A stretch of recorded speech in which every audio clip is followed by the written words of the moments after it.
All right. Chat, my lovely chat. What we're going to do here, okay, is we have a video in front of us, okay? This is the, it's basically a compilation of every single, game, like upcoming video game title that is, you know, going to be coming out in 2025 or 2026, maybe even 2027, that was announced at the Game Awards event, right? This video here on YouTube, it's a compilation of all of them, and what we're going to do is we're going to watch through this video here, and we're going to see all of these different games, and we're going to basically comment on them. We're going to talk about, like, okay, does this game look good? Does it look bad? Am I interested in it? Am I not interested in it? And talk about, you know, maybe why, right? But yeah, this video is almost 14 minutes long, and yeah, we're gonna go one by one and check out all the different games, all the different trailers that were shown during the Game Awards, right?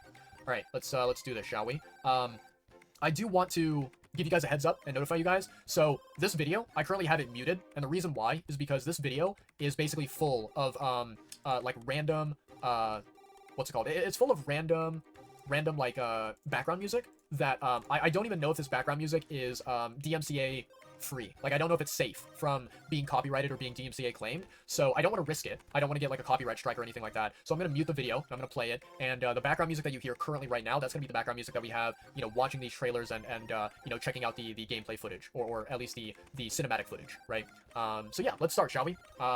Very beginning of the video, 0 seconds in, let's check out these games, shall we? All of the games announced at the Game Awards 2024.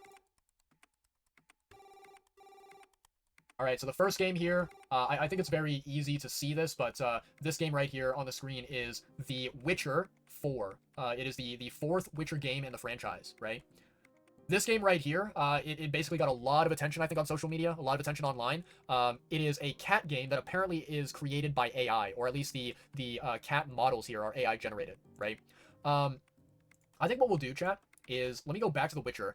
I think I'm going to go ahead, and every time that there's like a game that is, you know, popped up on the screen, I'll pause the video and I'll give my opinion, right? Okay, let's start with The Witcher, right? For those who don't know, I myself have never, ever played a Witcher game before. In fact, I've never even seen the Witcher TV series, right?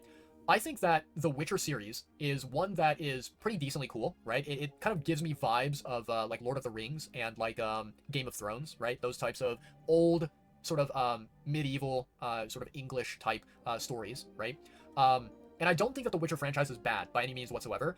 I just have never really had any sort of interest, any sort of like, you know, yeah, I've never really had any desire to try out the games or try out the TV show and experience it for myself. I think that these are games where, you know, if my friends or if other like content creators out there that I follow, if they want to watch, you know, or yeah, if they want to watch the TV show or if they want to play the video games, right, I will be there to, you know, listen to what they have to say. I will be there to watch them go through the game and you know, experience the game through these content creators or these friends of mine. But I don't think that the Witcher franchise is something that I personally vibe with myself, right? So I think Witcher 4, while it is probably going to be a very good game that I think a lot of people will love, I don't think that I am looking forward to it. I don't think that it's a game built for me, and I don't think that I will be buying this game and playing it myself, right? All right, let's keep going. So next we have the cat game. Let's pull it up again. Yep, this cat game apparently is created using AI generation, which is very controversial, right? Yeah, I think it's I think it's very like common sense, very expected, right? You know, for those who are not aware about this, I am not someone who likes AI generation when it comes to art, right? When it comes to you know, basically creating things that professional, skilled, and talented artists could do on their own, right? I don't like using AI generation to substitute for that, right?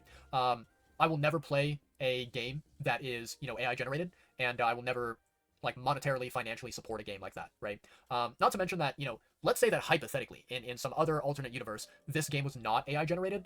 I think that the concept of this game of like, you know, basically creating your own unique version of a cat that is, you know, very different from the normal standard design that a cat has, it is not a type of game that appeals to me. It's not something that I will look at and be like, hey, that seems fun. That seems like a very entertaining, enjoyable time, right? So I think Catly, that's going to be a big fat nope for me. All right, next game. What do we have here? Looks like an anime aesthetic, kind of similar to Genshin or Wuthering Waves. Could be potentially something like, you know, Project Mugen or Ananta or whatever, right? Let's see. It's called Arad. Yeah, Arad Dungeon and Fighter. Dungeon and Fighter. Interesting. I think this game, right, Arad or Arad Dungeon and Fighter, I think it looks potentially decent, right? I think it looks decently okay.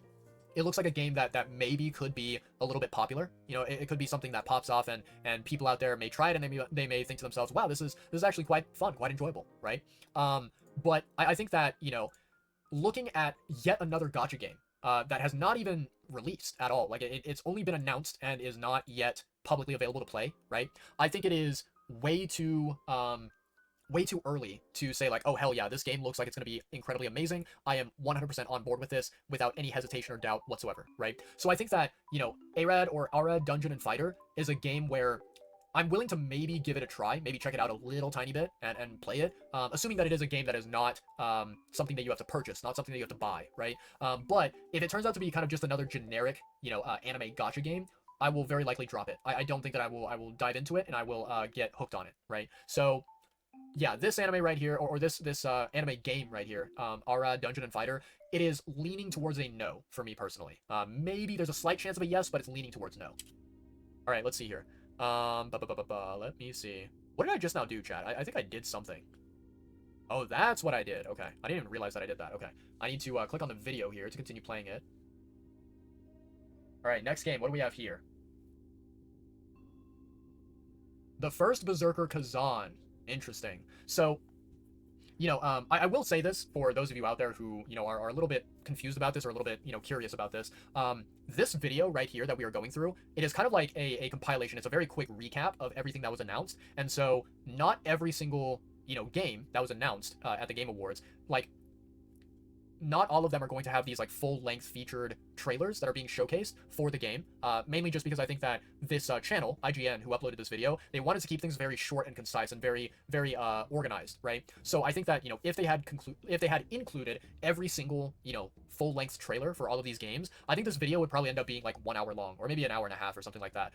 So in order to keep it to 13 minutes, they very quickly cut together all these different games and kind of like, you know, put them sort of rapid fire one after the other, right? So, you know, for any game that is showcased in this video where you're like, oh, I didn't get to see the trailer for it, I don't know what the game is about, I don't know what the footage is, I would highly recommend that you go on YouTube and you go and search up the trailer yourself and you watch it yourself. I think that would probably be the best, you know, move to make, right? First Berserker Kazan, I watched the entire trailer for this game whenever it was showcased at the Game Awards, and I think that it looks pretty decently okay, but I think that it's not really a game that speaks to me, you know? Like, when I watched the trailer for this game, there was nothing really in the trailer that grabbed my attention and that made me feel this way where I was like, oh man, I have to play this game. Like this game, like there was nothing about this game where I was like, I absolutely love blank about this game and therefore I need to play it, right? So I think that this game looks like it's going to be a good game, but I don't think it's one that is built for me, and I don't think that I particularly will, you know, love this game. I don't think I'll play it and be like, okay, now that I've played First Berserker Kazan, it is one of my top favorite games of all time. Like, I don't think that that is going to be a thought that ever pops into my head. So yeah, very likely I will be skipping this game and I won't be buying it. I won't be investing into it, right? Okay, next we have a racing game here. A little bit of some anime as well. Screamer. That's the name of the game, Screamer. Very interesting title for a video game. I'm gonna be honest, I'm not really a racing game type of guy. I think this game right here is gonna be a definitive no for me. I think we are not at all going to be playing this game. We are not at all going to be trying it out or paying money for it at all. I think it'll be a game where, you know, I let the people out there who enjoy, you know, Need for Speed or you know, Gran Turismo or whatever, I'll let those racing game players enjoy this new game if they want to, right? But it is not something for me. All right, what do we have here?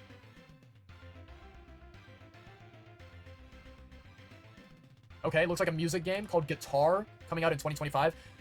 I have never, ever, ever really been a music game player, right? Like, you know, if you think about one of the most popular franchises to ever exist out there in the music video game market, that is Guitar Hero, right? I have never played Guitar Hero ever, nor do I care about it, nor do I want to play it, nor do I have any interest in it whatsoever. So, Guitar, whatever that game is, coming out in 2025, I am not interested at all. Definitive no for me, right?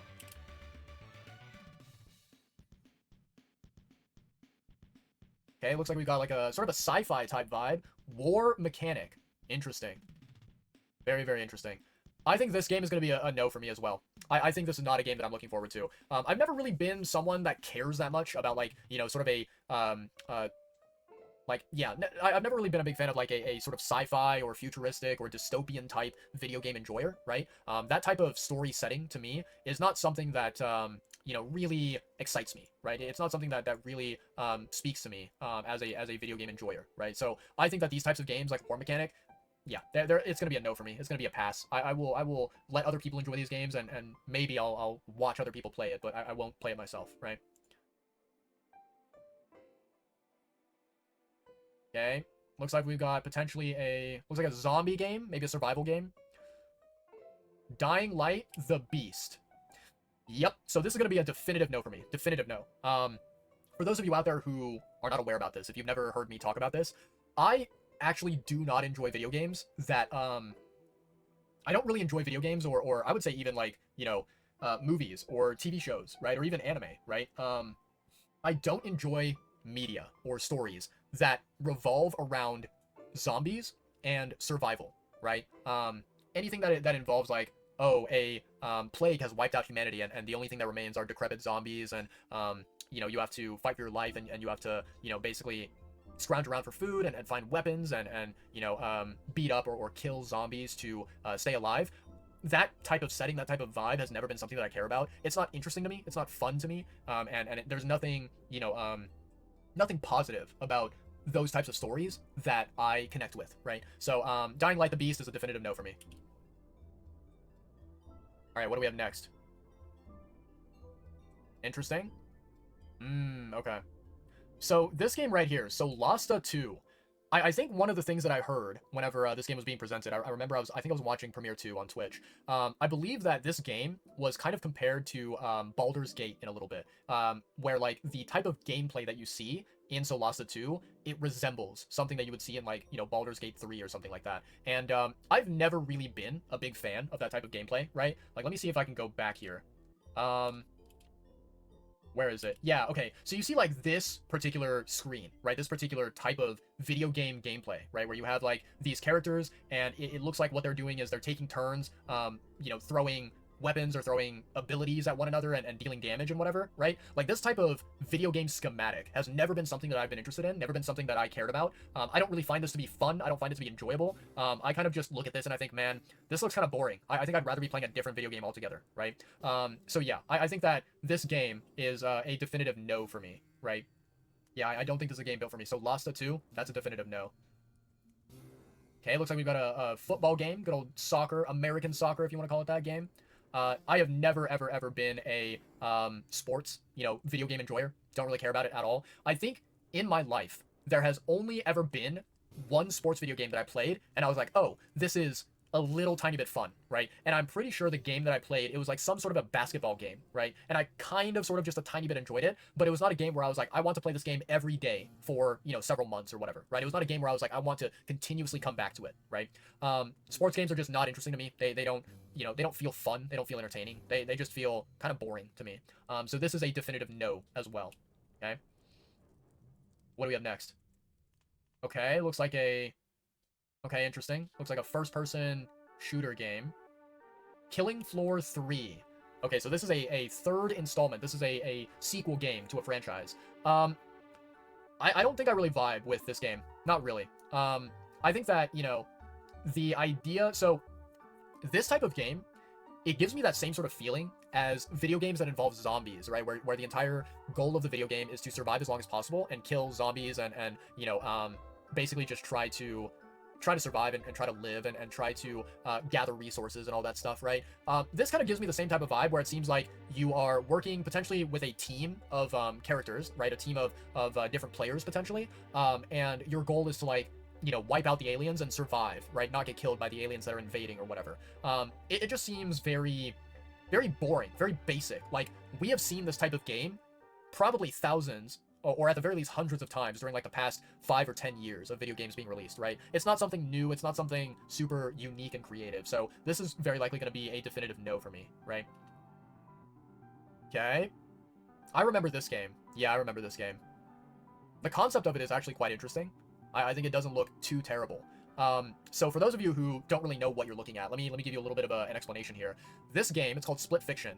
Basically, the premise of this game is that there are these two people, right? One of them is they are a writer, they're an author, right? And they write stories that are primarily science fiction, right? Then you have another writer, another author, And this author, they primarily create stories that are entirely like fantasy, right? Instead of science fiction. And what happens is both of these two authors, these two writers, they end up getting transported into a world that is based off of their stories. And so their stories get mixed together, where there's like a little bit of sci-fi and a little bit of fantasy, right? And so they have to like traverse through this world that has a mixture of both, right? There's certain areas that are sci-fi tech heavy, and then there's other areas that are fantasy heavy. And you have to explore through this world and survive through this world, and you have to try and find a way to get back into the reality, right? Back into the real world. You know, so for those who don't know, the, you know, game developer that created this game, it is the exact same developer as the very popular, very famous, very well-known game called It Takes Two. So if you're familiar with It Takes Two, this game is from the exact same creators. And it kind of like functions, I think, in the same way, where two players have to, you know, experience the game together. They have to work as partners to try and finish the game, to try and get to the end of the game, right? I think this game right here, it actually, I think the premise of it is quite interesting, and I kind of like it, right? I think it's quite promising, right? It has a lot of potential. I don't know if this is a game that I'm going to end up buying and playing. I think that this one is probably a maybe. This is not a definitive no, but it's also not a definitive yes. I think it's like, if there's a chance that this game is affordable, like let's say it goes on sale and there's a discount for it, if I can afford it, and if I have another person that is willing to play the game with me, then I will consider checking it out. But otherwise, no, I probably will not. It mainly just depends on several factors, right? Whether I have someone who is going to play it with me, and also, is it affordable? Is it something that is worth the value of the money that is being charged, right? So yeah. All right, what do we have next? This game right here kind of reminds me of like a Souls-like game with the gameplay that you see on the screen here. It's called AI Limit. AI Limit. I don't know about this game, chat. I am not really sure whether I like this game or whether I'm you know, very like skeptical about it, right? The reason why, okay, the reason why I look at this game and I think to myself, I'm not sure about it, right, is that there have been a couple of different video games, right, that, there have been a couple of different video games that have been, you know, released already, right, and, these video games that have been released already are in the category of a Souls-like game that has an anime vibe to it. It has an anime aesthetic, right, and, these games that exist, which are basically anime Souls-like games, these are games that, you know, I looked at. I saw these games and I was like, they don't really look that impressive. You know, they don't really look that, you know, that appealing to me, right? So I saw those games and I was like, I don't know, man. I think that there has yet to be a good quality Souls-like game that has an anime aesthetic, right? I think the two games that I can think of, right? There is a game called Code Vein, right? And then there's another game. Let me see. I'm trying to remember it. Oh, yeah, that's what it is. It's called Scarlet Nexus, right? So Scarlet Nexus and Code Vein are two games that have come out, and both of these games are sort of advertised as anime Souls-like games, right? And I think both of these two games, the reason why I, you know, looked at them and I was not at all impressed by these games is that, you know, both of these games are ones where I heard about them, right? They released and they came out and they were available for people to play. I heard about them very briefly, and then like very shortly after I heard about the game, right? It seems like the game, these two games, they died. You know, they like no one was talking about them, no one was playing them, and it was just like these games ended up being completely forgotten, and they just like faded away in the, you know, in the memory of everyone, right? Like nobody paid attention to these two games. So I feel like these anime Souls-like games that have come out so far, they are very extremely forgettable, and yeah, they just have no sort of significance or impact on the gaming community, right? So I look at anime Souls-like games and I'm very critical, I'm very skeptical of them, where I'm like, is this going to be successful or is it going to flop? Just like the previous examples have done, right? And that's what worries me about this game right here called AI Limit. I don't know whether it's going to end up being good or whether it's going to end up sucking. I think, you know, it seems like there might potentially be, you know, some, you know, capability for it to be a possible good game, but, you know, I can't tell whether it will end up being a successful project or whether it'll be a failure, you know, for the gaming community, right?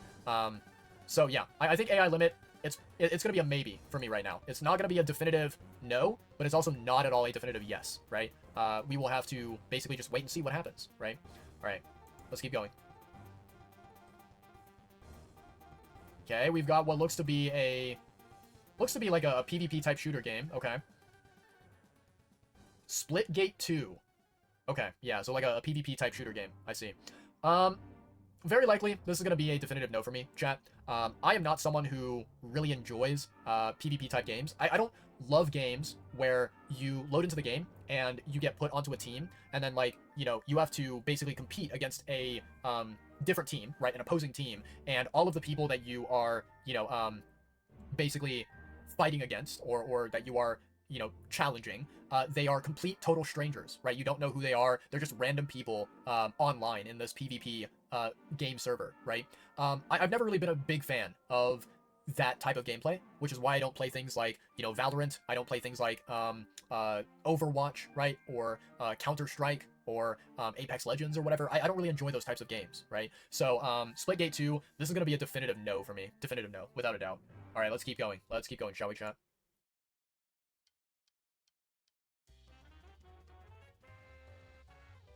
This looks to be yet another PvP type game. Not really vibing with it.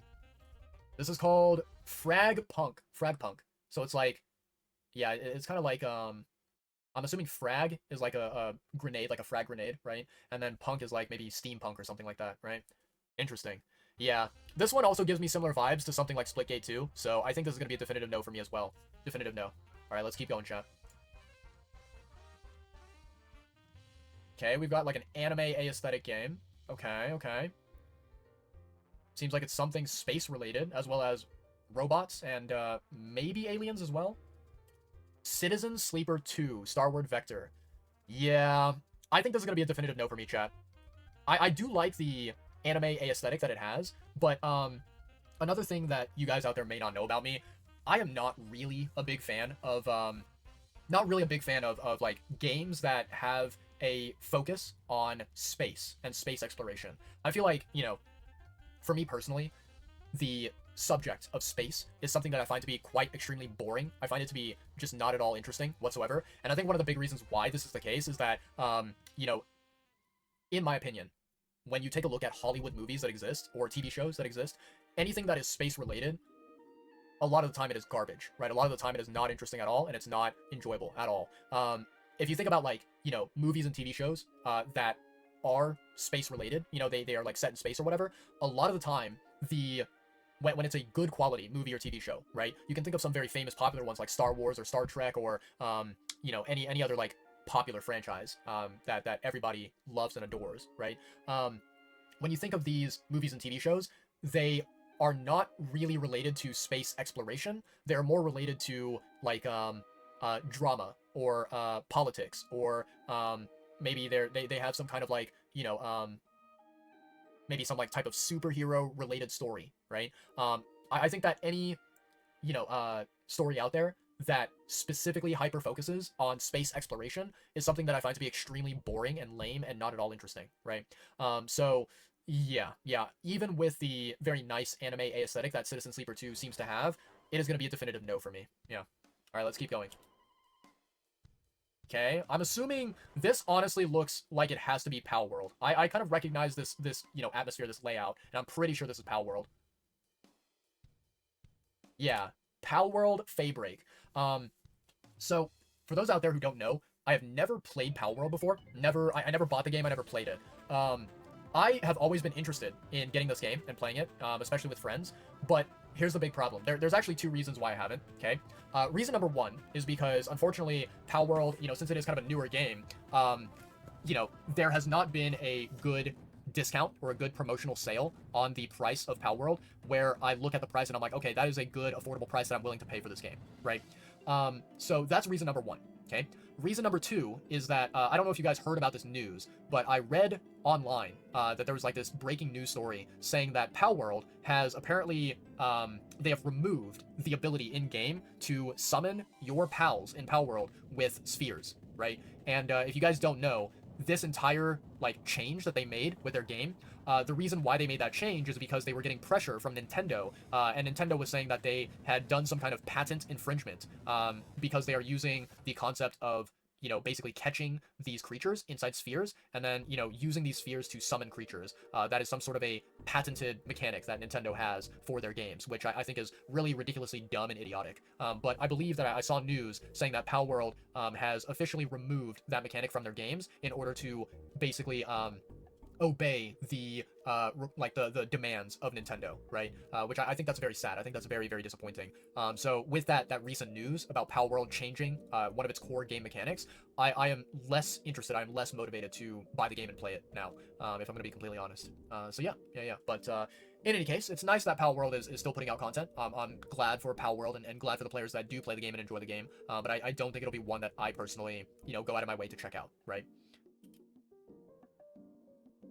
Okay, we've got Dave the Diver here. I've actually never played Dave the Diver. The only experience that I've ever had with Dave the Diver, you know, is there's a game, right? There's a game that I play, and I love this game very dearly, right? It's called Goddess of Victory Nikke. Nikke is such an incredible game, and one of the amazing things that Nikke did in the past is they had a special event where they basically, they had Dave the Diver as sort of a mini game inside of Nikke, right? So they had this limited event, and in that limited event, you could play Dave the Diver and enjoy it. And it was pretty fucking dope. I quite enjoyed that. I thought it was so incredibly cool having a game like Nikke, a game that I really love and really appreciate, having a game like that collaborate with a game like Dave the Diver and allow Dave the Diver to exist within Nikke. I thought that was so cool to see. I think Dave the Diver is a good game overall. I would not at all be opposed to the idea of buying this game and playing it on stream one day, without a doubt. But this is not a game that is like a high priority for me. It's something where, like, you know, if I have nothing else to play, if I have nothing else to stream, I could potentially buy this game and play it and invest into it. But, you know, for the time being, it'll be something where it's like, maybe one day when it's on sale, when it's for a good price, I'll pick it up and I'll buy it for myself. But yeah. All right, let's keep going. Okay, we've got a giant fucking robot. Goddamn Gurren Lagann over here. This looks like it's just a bunch of robots fighting each other. Okay. Doesn't look too bad. Mecha Break. I think I recognize that title. If I'm not mistaken, chat, I think the reason why I recognize this title is that I remember seeing there was like a post that was shared online, and it was like a post of I think one of the human characters in this game, and the character that was shared, right, the visual image, it was showing that this character, they had like, well, I mean, for a lack of a better description, I think that the human character being showcased was someone that had very bountiful assets. They were very well endowed in terms of their body design. And so I saw that being posted online, and I think it, like, you know, was temporarily a trending post online. But yeah, after like seeing that post online, I did not really see anything else about Mecha Break being shared by anyone. I think everyone just went quiet about the game. So yeah, I wonder how this game is going to turn out. This game is not something that I kind of gravitate towards, right? I don't think this is a game that I am like excitedly looking forward to, and it's not a game where I'm like, okay, take my money. Like right now, I'm going to buy the game. It's something where it's like, you know, if it becomes popular and trending, and if people seem to really like the game and they say that it has good gameplay and it's worth trying it out, I might potentially check it out. But it's definitely not a definitive yes. It is a maybe. It is a maybe at best. So yeah. All right, let's keep going.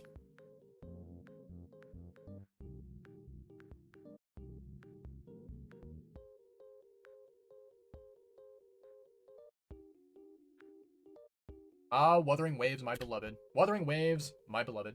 Yeah, I mean, this is not a new game. You guys have seen me stream it. You guys have seen me play it so many times on my channel. Maybe not so many times, but enough times on my channel. I continue to enjoy Wuthering Waves. I continue to think it's a good game and you know, continue to play it. In January, the version 2.0 update is going to be coming out, so, you know, people are excitedly looking forward to that. But I think that, honestly, the longer I play Wuthering Waves, the more I realize that Wuthering Waves is a game where I can enjoy it and you know, spend time on it in my free time, but I don't think it's a game that I want to consider as one of my main games, and it's not a game that I want to like sink you know, 50,000 hours into playing the game constantly, right? It'll be something where it's like, well, if I have the free time, if I have the ability to log in and grind the game, I'll do so. If I don't, so be it. I don't, right? But yeah, not a new game. All right, what do we have here? What is this next game? Looks like it might be Call of Duty like, or maybe yeah, like Call of Duty, or I was gonna say Halo, but I think Halo is way too different from something like this.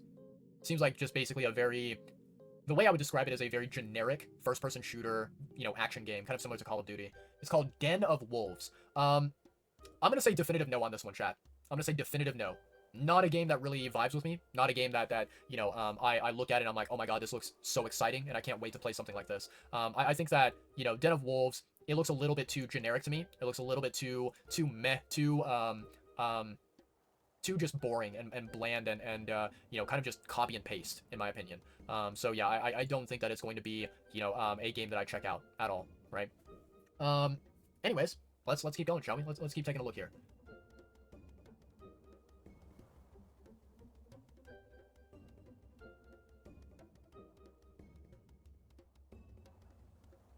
Okay, we've got Helldivers. So this is not a new game. This game has been out for a while, but it looks like they're probably adding some sort of a DLC or some sort of like extra content to the game. For those of you who are not really familiar with Helldivers, this game, when it came out, it was extremely, extremely popular. Like, there were so many people that bought the game, downloaded it, and played it, including several of my friends that I constantly keep in touch with, right? And, I unfortunately never really was, I never really was so, like, very interested in this game. I saw it and I was like, yeah, it looks okay. But the thing is that, like, I was watching several streamers that I follow. I was watching several of them play this game, right, and experience it. And the one thing that I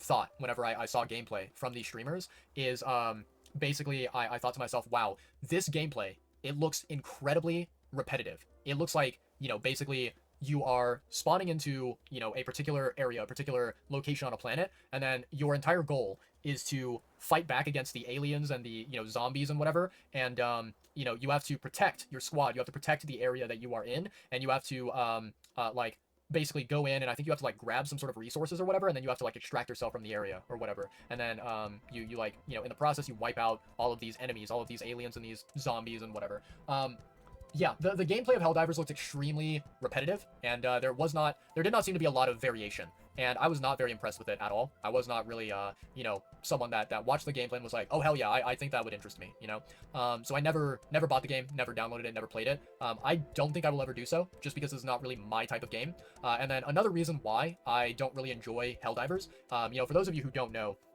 Helldivers as a game, one of the companies that published Helldivers, right, that put it out in the market is Sony, right? Sony is a very, very massive, major corporation, right, when it comes to video games, when it comes to technology in general. One of the big problems with Sony is that earlier this past year, right, they made a decision which was incredibly, just insanely fucking stupid, where Sony decided that all of their games that they published on Steam, right, like Helldivers 2, they also published, things like Ghost of Tsushima, and I think like Horizon Zero Dawn, and some other games as well, like God of War Ragnarok, for example. All of these games, right, okay, so if you are playing these games, I think if you're playing it on PlayStation, and maybe potentially if you're playing it on Steam, you have to have a PlayStation Network account, right? You have to have an account in order to play these games. And if you don't have an account, you have to create one, right? The big problem with the PlayStation Network system is that there are, I think, roughly about 200 countries in the entire world where PlayStation Network is not available. Like, you are not able to create an account in these, roughly 200 countries. And so what they did, what Sony did, is that, at first, they made this policy change where they were like, okay, everyone who plays these games, you have to have a PSN account, right? And then, in order to, like, address the problem of, these countries not being able to get a PlayStation Network account, right? Instead of Sony fixing the problem and actually making it to where, like, hey, guess what? These countries, they now have access to PlayStation Network and they now can play these games. Instead of being good people and being a good company, right? Sony decided that what they would do is they would make it to where these games, they were literally like not eligible to be sold in these countries. So these countries, these like 200 or so countries, first, you can't even create a PSN account to play these games. And second, now that they changed things, now that Sony has updated things, you can't even buy these games in the first place in those 200 or so countries. And so what they did was they had a problem that they could have fixed very easily, but they didn't fix the problem. Instead, they created an even bigger problem to make the first problem disappear, right? And it was such a garbage, shitty move, right? And it was like something so incredibly fucking stupid, all in the name of like, trying to like boost up the numbers of people who are using PSN and who have a PSN account, right? In order to like, I guess, impress the people that invested stocks in the company and the people who are shareholders and whatever, right? They did all of that, and they sacrificed their dignity, their sort of like reputation as a company, making them look like shitheads, right? So you know, Sony made that decision. It affects Helldivers 2. It affects a lot of the other PlayStation, Sony games, right? And it's just really disgusting behavior. It's really shitty, right? And I don't agree with it. I don't think that it is what they should have done. I think that it is a really, really garbage business decision from their company. And so because of that, that is another reason why I hesitate to buy a game like Helldivers 2, right? So yeah. This right here, Helldivers 2, Omens of Tyranny, it is going to be a definitive no for me. Definitive no. Okay. All right. What do we have here? Game of Thrones, King's Road.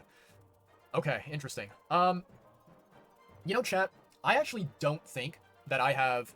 So, I've never watched a single episode of Game of Thrones, ever. I've never seen anything from Season 1, never seen anything from Season 3, Season 5, or whatever the last season of the TV series was, right? I think it was like maybe Season 8 or Season 7 or whatever. I've never seen a single episode of Game of Thrones. The only similar thing that I could potentially, you know, connect this to would be something like Lord of the Rings. And I'm gonna be honest, I think that, you know, the types of stories like Lord of the Rings, The Hobbit, and Game of Thrones, the types of stories that are being told here are not really stories that I really care about or enjoy, right? These are stories where I'm like, they're okay, they're decently all right, they're decently entertaining, but am I like obsessed with these stories? Am I in love with these stories? Am I like, oh my god, I cannot wait to see what happens in the story and how events unfold and whatever? No, that is not the case, not at all, right? So I've never really had any sort of like investment or connection or you know interest in something like Game of Thrones or Lord of the Rings or whatever, and I've never really cared that much about these franchises, and so because of that, I'm gonna say for this game right here called Game of Thrones King's Road, this is gonna be a definitive no for me. It's just not something that vibes with my preferences, you know. But yeah, it is what it is, right? Hey, what do we have here?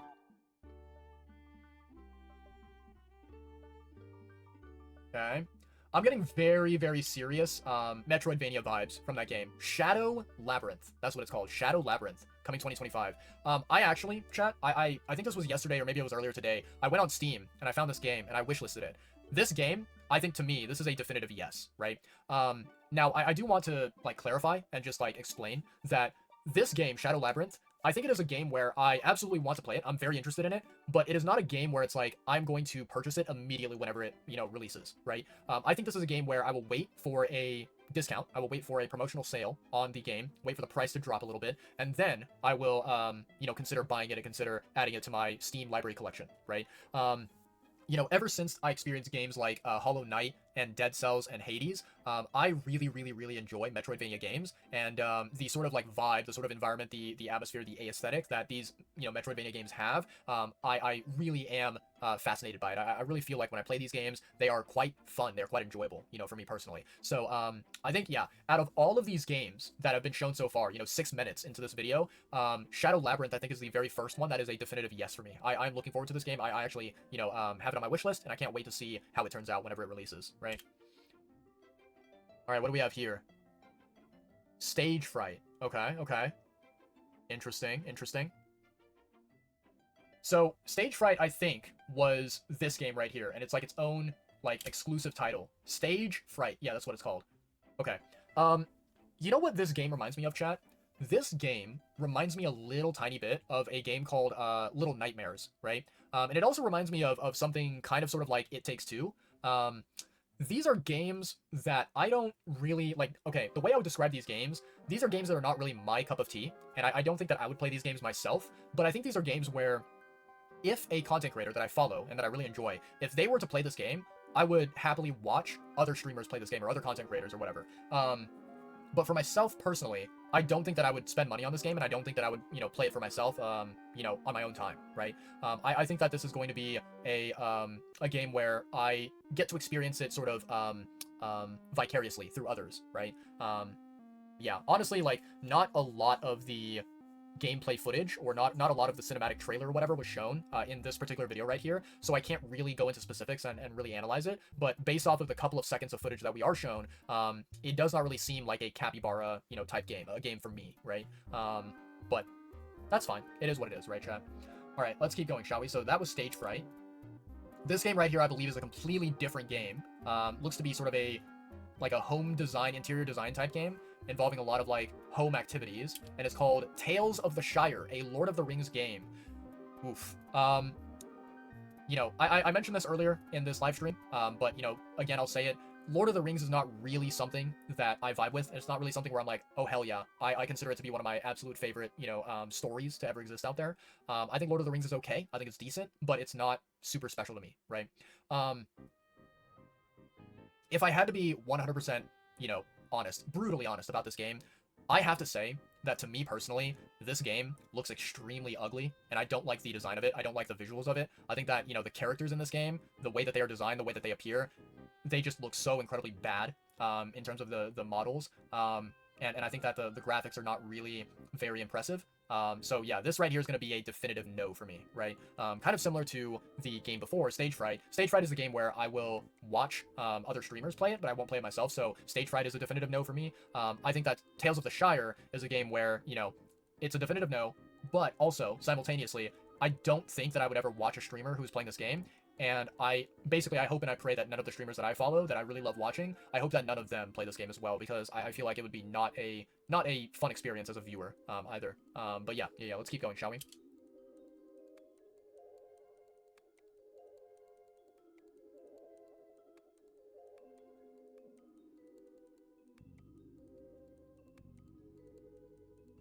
Alright, solo leveling Arise. Very, very interesting. You know, I will say, chat, I have watched Solo Leveling, like I watched the anime, and the anime was actually pretty good. I quite enjoyed it. I thought it was quite fun. I think that the only, you know, criticism that I have for Solo Leveling is that, you know, I felt as if when I watched the anime, there was not a significant amount of action. There was not a lot of fight scenes and cool stuff happening. And I think, like, you know, it is to be expected. It's very obvious, right? Because this is the first season of the anime, and what they had to do was they had to set everything up. They had to establish the story and the setting and the characters and everything. They did not really have the, you know, ability to like avoid doing all of that and only provide the audience with just like constant fight scenes. I think that as the solo leveling anime keeps going, as like season 2 comes out and maybe even season 3 or 4 or whatever, I think that as the story goes on, we are going to be able to get to see more cool, amazing, you know, fight scenes and action moments, right? But for now, you know, with season 1, I think it was okay. I think it was pretty half decent. And I just, you know, I'm looking forward to what the anime adapters can you know, include in future seasons, right? In future solo leveling episodes, right? But as for the game, I don't really know about this game, chat. I don't know. Like, I'm not really convinced. I'm not really sold on the idea where I'm like, okay, I absolutely want to play this game. So I don't think that this is a definitive yes for me. I don't think so. But at the same time, it may not be a definitive no. I think it's a maybe. You know, if I have the ability to check out this game and try it, maybe possibly it might be a free game to enjoy. I don't know. But like, you know, I think that if hypothetically Solo Leveling Arise is a game where, you know, it is being sold on Steam and on other platforms and you have to pay for it, I think this is going to be a game where it's very low priority for me, right? It's not something that I am, you know, looking forward to, that I'm, you know, very determined to go out there and experience. It's a game where, like, basically I will keep my eye out, where it's like, if I see creators that I know and that I follow and that I listen to, if I see creators out there talking about this game and being like, hey, it's a good game, it's very enjoyable, it's worth playing, then I might check it out. But otherwise, it is probably going to be a no. It's leaning more towards a no compared to a yes, right? So yeah, this right now is a maybe. We'll have to wait and see. That is my stance on it.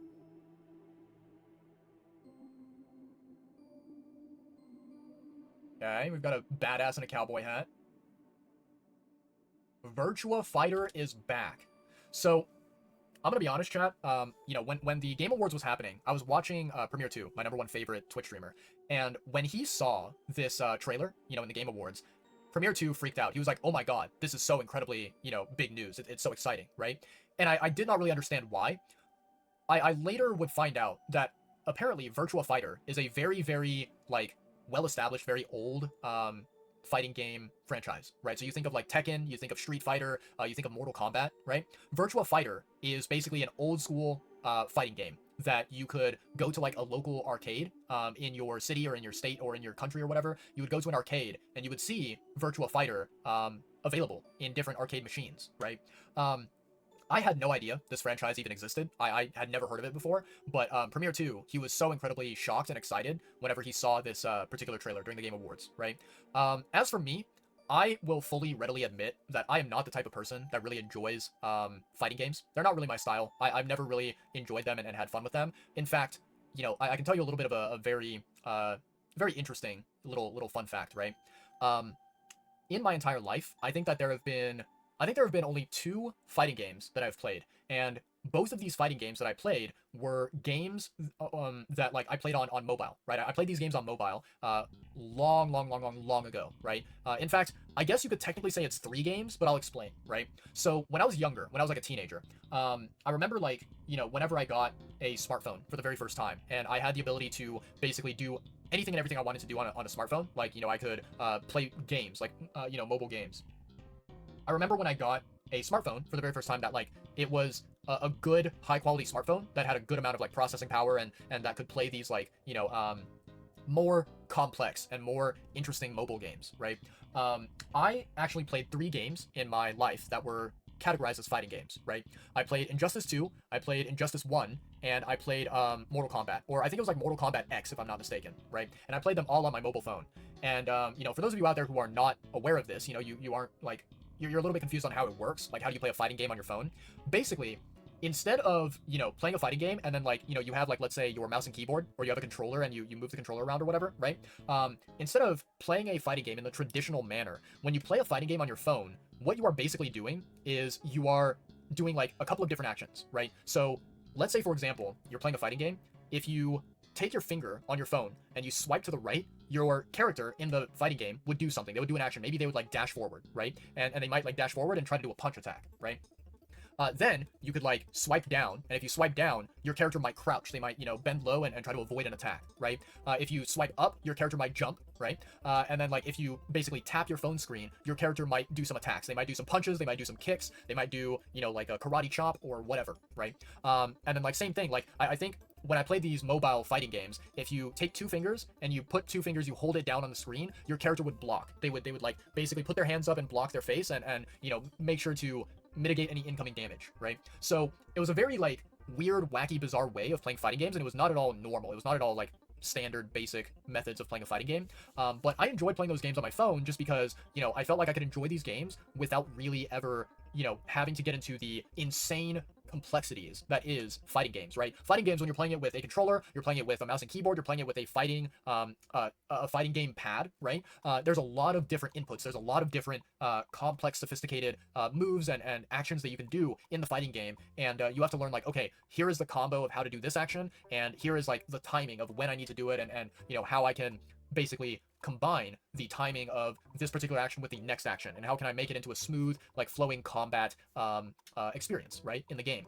And so, you know, I enjoyed those 3 fighting games, playing them on my phone, but outside of those 3 games, I don't really mess around with fighting games. I don't really enjoy them. I don't really find them to be entertaining or anything like that. In fact, I think that if I were to try to play a fighting game, like a legitimate fighting game on mouse and keyboard or controller, or a, you know, fighting game joypad or whatever it's called, I am like almost 99.99% sure that I would be what is called a button masher. I would be someone that literally just presses a bunch of buttons randomly without thinking about it, without really planning it out or anything like that. I would press a bunch of buttons, and I would just hope and pray that something good happens, that I attack the enemy or that I block or whatever, right? So yeah, fighting games are just not something that I am built for, and they are not built for me. And so I never really got into them, never really enjoyed them. I let other people, you know, have fun with fighting games, and I watch them because they are better skilled and talented, and you know, they are people who I think know how to make fighting games fun and enjoyable for themselves and for an audience, right? But yeah. So Virtual Fighter, that is going to be a definitive no for me. I will watch other people play it, but I will not play it myself. Okay, we've got this you know, strange, bizarre game right here. I don't even know what this game is about or what you do in this game. And the interesting thing is, we can actually take a look here, right? So to give a little bit of context behind this, it's a little bit hard to you know, understand what is going on when you did not sit through the Game Awards and you did not like listen to the commentary and whatever. But basically, what you guys just now saw, where there was like this, you know, character that got into a robot head, and then the robot head, it started like kind of flying, it started floating. basically, I believe that this particular game, right, that they showed some footage of, some cinematic footage, it is a game that does not have a title yet. You know, the game developer for it did not create a video game title for this particular project yet, but it's an unnamed video game that I think is going to be coming out from a very, very popular, well-known like person or studio or whatever, right? In fact, let me see here. I actually want to, let me take a look. We are 7 minutes into the video. Untitled gen design game. I actually wonder, let me see here. I'm gonna take a look at Google here.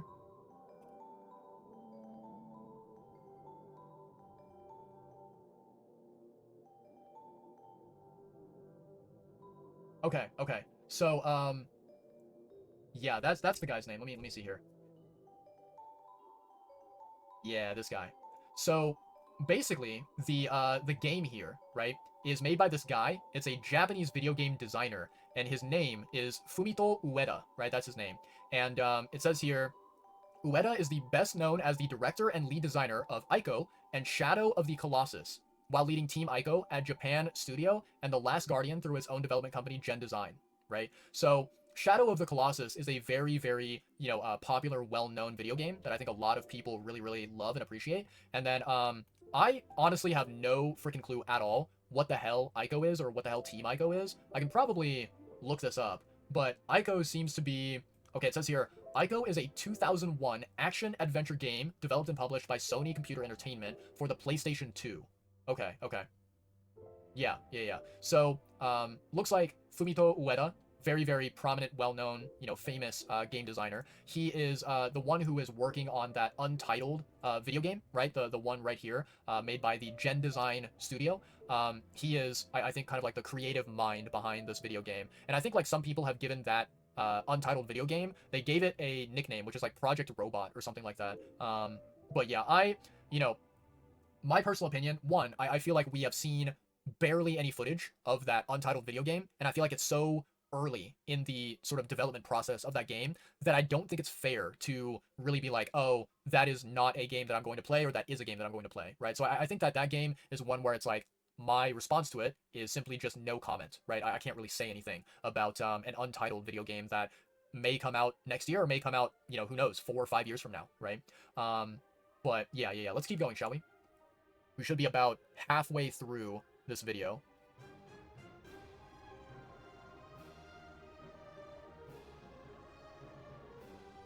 Final Fantasy VII Rebirth coming to PC. Very cool. Yeah, chat, for those who don't know, I am not really a Final Fantasy person. I've never really enjoyed any of the games, right? I will... So let me back up and say this. I've never played a Final Fantasy game, right? And, I've never played a Final Fantasy game, and on top of that, anytime that I've seen a Final Fantasy game, right, it can be the first Final Fantasy game, it can be, Final Fantasy VII or Final Fantasy 16 or whatever, right? All of these Final Fantasy games that I've seen throughout my entire life, I have never seen a Final Fantasy game where I was like, oh my god, I am so excited to play that game, and it looks incredible, and I can't wait, and I want to check out that game ASAP, right? Every time that I've seen a Final Fantasy game, I see the game and I'm like, it doesn't look like it's, my type of game. It doesn't really look like it's very enjoyable to me personally, right? I look at it and I'm like, maybe someone else out there might really enjoy it and might have fun with it, but, for me personally, I think that I would rather go and play other games out there. I would rather go and experience other genres, other types of gameplay that exist, right? I think that Final Fantasy, it is a franchise that is very, very heavily reliant on story, right? It's very, very story heavy, and I also feel like, I feel like when I've seen Final Fantasy gameplay, the combat systems of the games don't really feel that satisfying. They don't really feel that interesting, right? And, another last thing that I will mention about my preferences is that, me as a game enjoyer, I'm someone that really, really, really dislikes games that have turn-based combat. I don't like turn-based combat at all. Not a single bit. There's nothing positive, nothing good about turn-based combat that I enjoy. I think that any game that has turn-based combat, the combat system sucks, and I'm not a fan of it, right?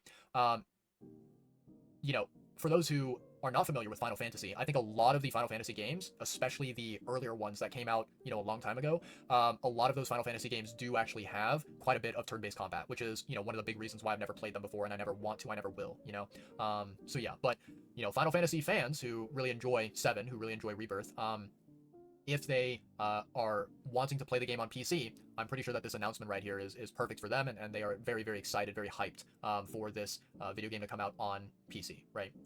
All right, let's keep going, shall we?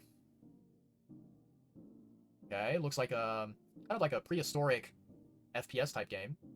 Turok Origins. Turok Origins. The interesting thing, chat, apparently this game, it is apparently a sequel game, right? It's not the first game in the franchise. It's not an original brand new title that has never been released before. I believe that this is basically like game 2 in the Turok franchise, and apparently there is the original Turok game that came out probably a long time ago, and the people that I have kind of heard talk about the Game Awards and talk about the announcements that happened during the Game Awards, right?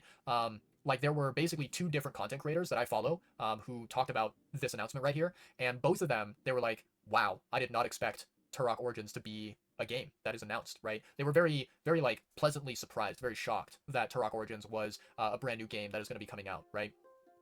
They did not think that it was going to be an announcement during the Game Awards, and I think, like, based on what I heard from other people, talking about this announcement, it seems like the original Turok game was one that was probably very popular and very famous, and a lot of people really loved it, or, maybe at the very least, a lot of people played the original Turok, and when they played the game, they probably had a fun experience, even if they, finished the game and then they never replayed it again in the future, right?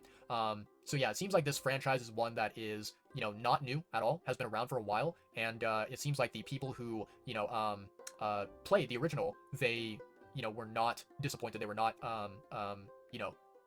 basically they were not, I guess, like, upset or not angry at the quality of the original Turok game. And so, yeah, it seems like overall the reputation of this franchise is very positive. And I'm pretty sure that there were people who, very similarly, they played the first game and they saw this announcement and they were like, holy shit, this is, insane, amazing news. And I'm very, very hyped, very excited or whatever, right? But yeah, I think, like, for me personally, right, talking about Turok Origins, this game, based on, the footage that was shown during the Game Awards, I think this is probably going to be a definitive no for me. I don't really think that this game, I don't really vibe with this game. It's not something where, like, I saw the gameplay footage and I was like, oh my god, I have to play this game, right? Yeah, I mean, I'm not saying this game looks bad. It's just not really my cup of tea. It's not really something that I kind of, vibe with, right? But yeah, let's keep going. I'm assuming this is Last of Us because I kind of recognize some of this, footage and whatever. Last of Us, what was that? Let me see here. It kind of skipped past it a little bit too fast. Last of Us Part 2 Remastered. Wow. I'm actually a little bit surprised by this. I've never played The Last of Us, and I've never played Part 2 either. But I feel like the Part 2, Last of Us Part 2, when I think about this title, I don't think it's a title that came out a very long time ago. I don't think it came out, like, 10 years ago or anything like that. And so I think that the idea of remastering the game, it is one that I find to be quite fascinating, right? Quite interesting that they decided to remaster this one instead of, like, maybe picking a different game altogether to remaster. Very, very interesting indeed. Let me actually see here.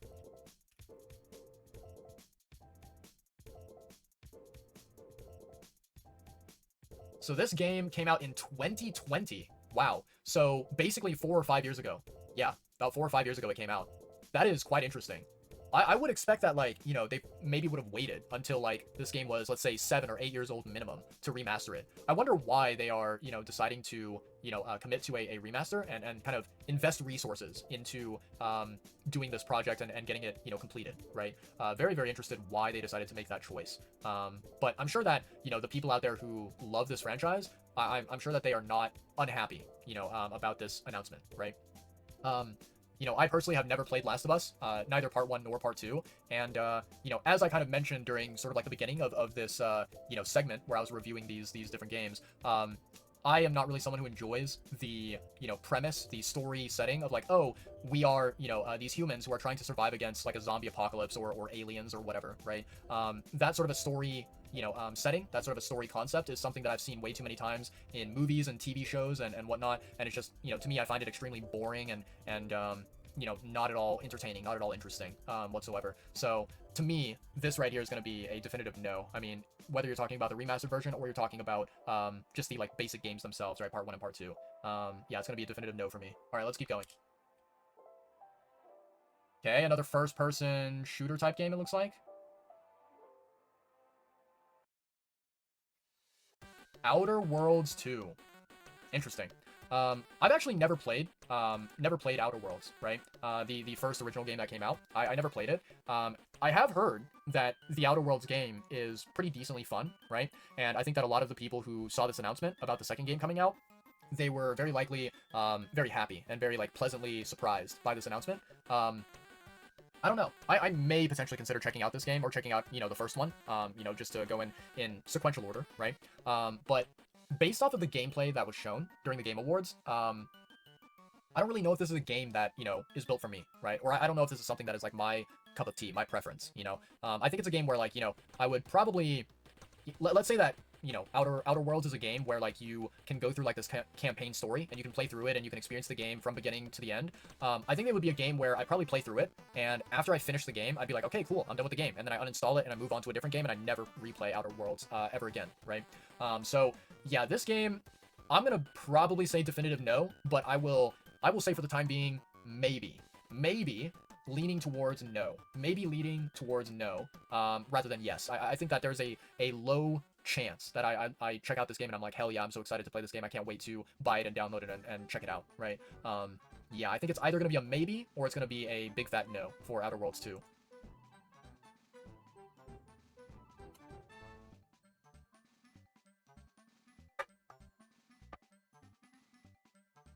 Onimusha, very interesting.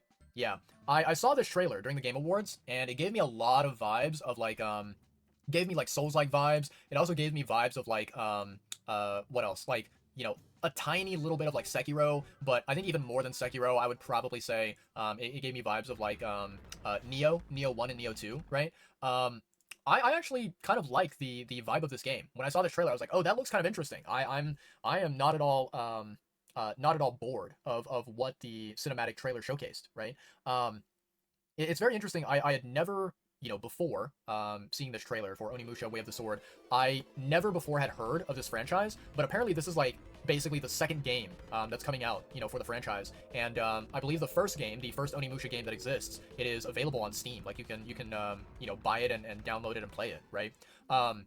Yeah, I think, like, after seeing this trailer, I think this is a game where it might not be a definitive yes for me, but I think that it is a game that is leaning towards being a good game where it's like, hey, I kind of want to check out this game. I kind of want to try playing it, you know? It seems to be not a bad game out there, right? So, yeah, I don't know. I'm interested to see how Onimusha Way of the Sword turns out. But, you know, I hope it ends up being a good game. I hope it ends up being a very fun game. And the people out there who, you know, played the original, played Onimusha 1, I hope that they really get to experience it and they really get to enjoy the gameplay, right? So, yeah. This one, I think Onimusha, it is a game where, you know, maybe not really a definitive, like, 100% yes, I will be playing it, but it's a game where I'm like, I am willing to check it out. I'm willing to give it a chance if it ends up being good, if it ends up being, you know, worthwhile, right? So yeah, that's kind of like my opinion of it, right? I think, like, Onimusha is probably the second game, you know, out of all the trailers that we've seen so far, this is the second game that I'm leaning more towards yes rather than no, right? The first one being Shadow Labyrinth, right? All right, let's keep going here. Okay, we've got a Borderlands game. That mask is very recognizable. Borderlands 4, 2025. Borderlands 4. Yeah. You know, believe it or not, chat, I've never played a Borderlands game. I've seen gameplay of it. I've seen other people play it. I've seen streamers, you know, showcasing Borderlands 1 and 2 and whatever on stream. I think that Borderlands, it is not a bad franchise at all. Not a bad franchise. But I think that, like, the concept of the Borderlands games, it's not something that I personally love, right? It's a game where I think, like, I would play through it maybe one time, and then after I play through it, I'm like, okay, cool. I am glad that I experienced it. I'm glad that I got to check out the game and really, you know, sit down and enjoy the mechanics and really, like, get to know what Borderlands is all about. But I think that after I played through these games one time, I would very likely be like, okay, I do not need to replay these games. I do not want to replay these games, right?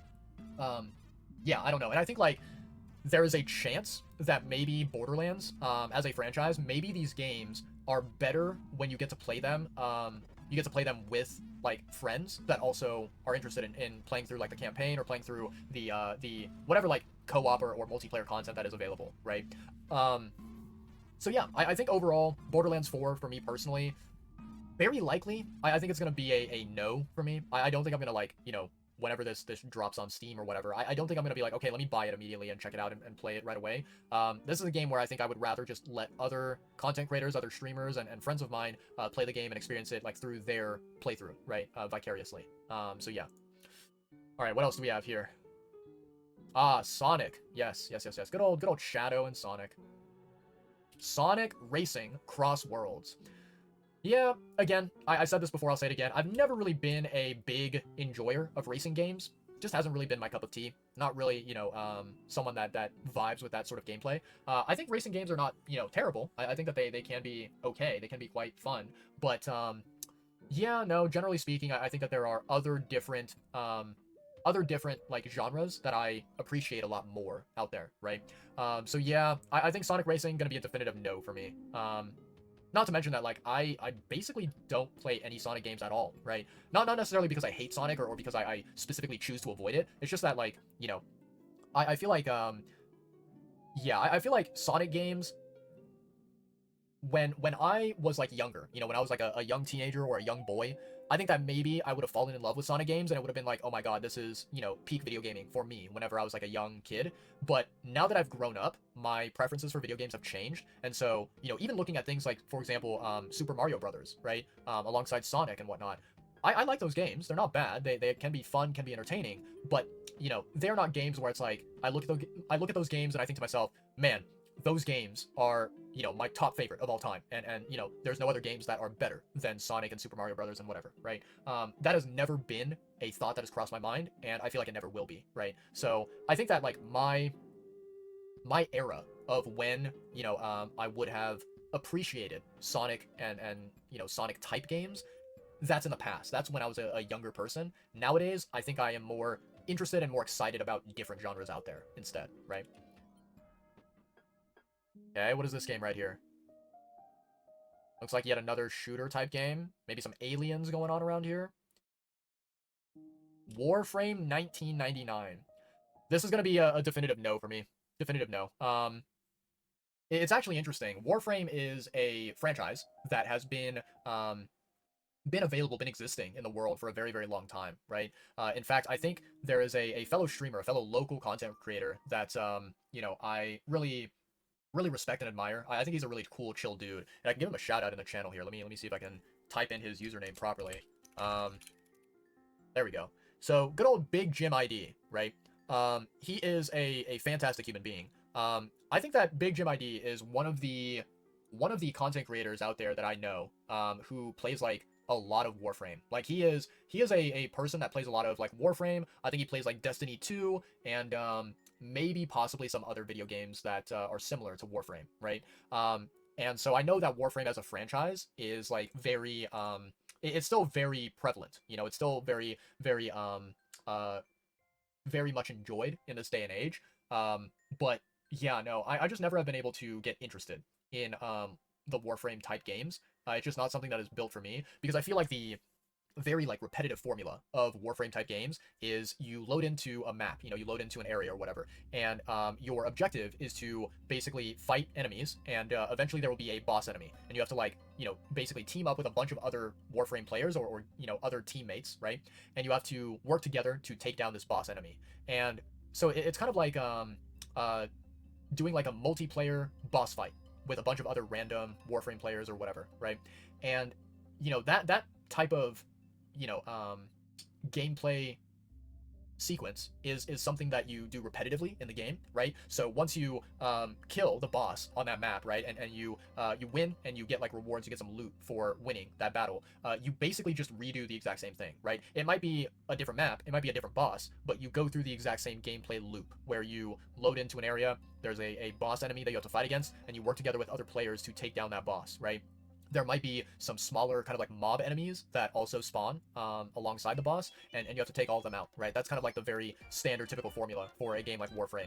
And I've just never really been a big fan of that type of thing. I feel like it would get very tiresome very quickly, and I feel like I get very bored of that type of gameplay very quickly. So yeah. Warframe 1999, definitive no from me. Definitive no. Okay. Looks like we've got some sort of an organization type game.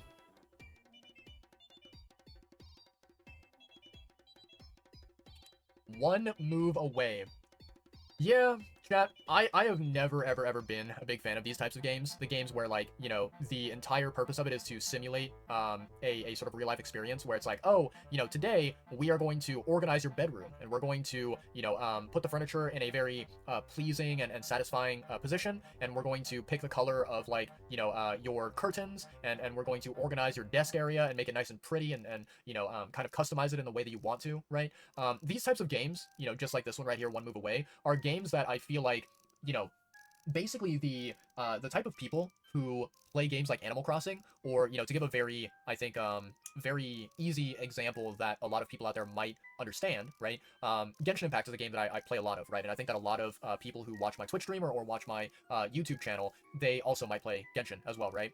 In Genshin, there is the system known as the Serenity Teapot, right? I think that people who play Genshin Impact primarily because they love the Serenity Teapot as like one of the main gameplay mechanics, I think those are the types of people who would enjoy a game like One Move Away, right? Those are the types of people that this game was built for. I am not one of those people. I think that this type of, you know, quote-unquote gameplay is extremely boring and just like not at all entertaining, not at all fun at all. You know, whether it's from a streamer perspective or whether it's from a viewer perspective, right? I think that playing these games, you know, as the player, not really enjoyable, and then watching someone else play these games, I also think is a very boring and lame experience, in my opinion. But yeah. So this one is a big, fat, major, absolute, definitive no. A big, fat nopers. Okay, let's keep going. Okay, we've got good old Final Fantasy. Tekken 8, Clive Rosfield joins the roster.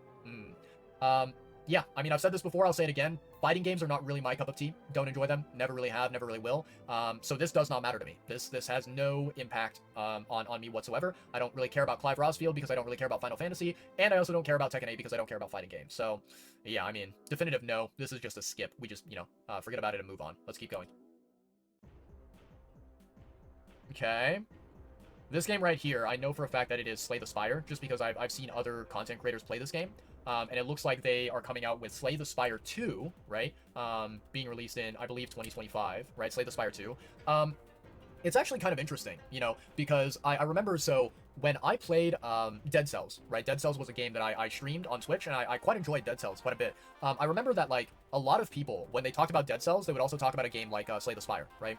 And I heard a lot of people mentioning Slay the Spire here and there, like, just throughout time. And I remember at one point, I was like, oh, maybe I should, let me look up this game, let me check it out on Steam, right? And so I looked up Slay the Spire, and I found the game. I think one of the, you know, one of the big reasons why I never have played this game, and I do not want to, is I discovered that Slay the Spire is basically like a turn-based game, right? It is a game where you have your character, and you are progressing and kind of like traveling through this world, and you encounter these enemies every once in a while. And so you fight these enemies. And in order to fight these enemies, you basically have a deck of cards that you hold. And each card has like a specific ability, or it has a specific thing, a specific action that you can do. And so you play a card that you want to do.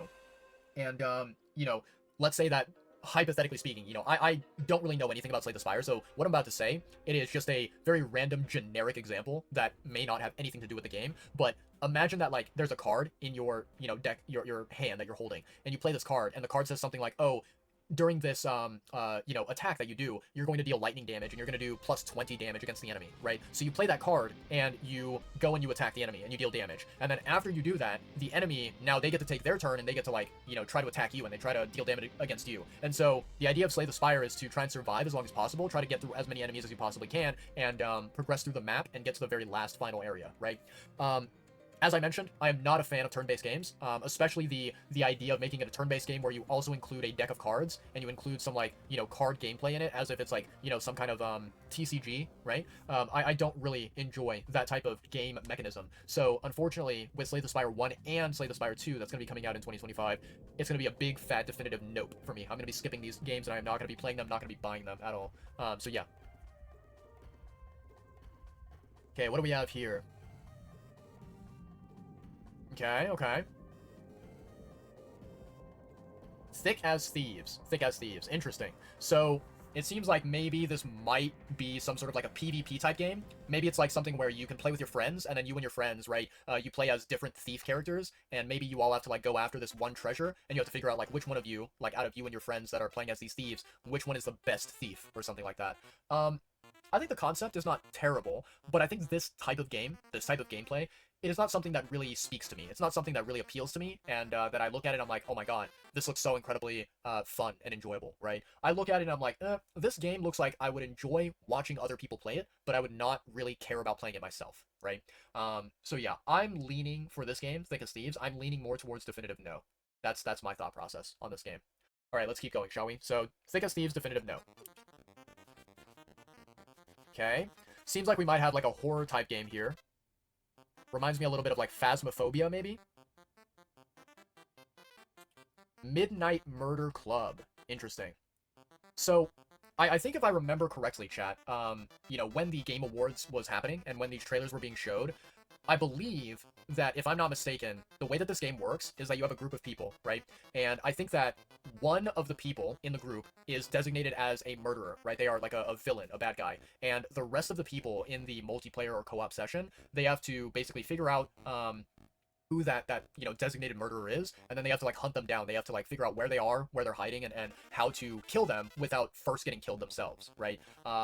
So I think that is the idea of it, and I'm pretty sure this game is meant to be something sort of similar to, you know, Lethal Company or Phasmophobia or something like that. It's a very Twitch stream trendy type game, right? I personally don't really vibe with these types of games. I mean, even with something like Lethal Company or Content Warning or Phasmophobia, I think that, like, you know, I played these games, right? I tried them out, I played these games, but after I played these games, I had no desire, I had no interest to go back and replay these games. So Midnight Murder Club, I think, is that, you know, it's going to be that same type of feeling, you know? So I think for this game, this is going to be a definitive no for me. Let's keep going, shall we?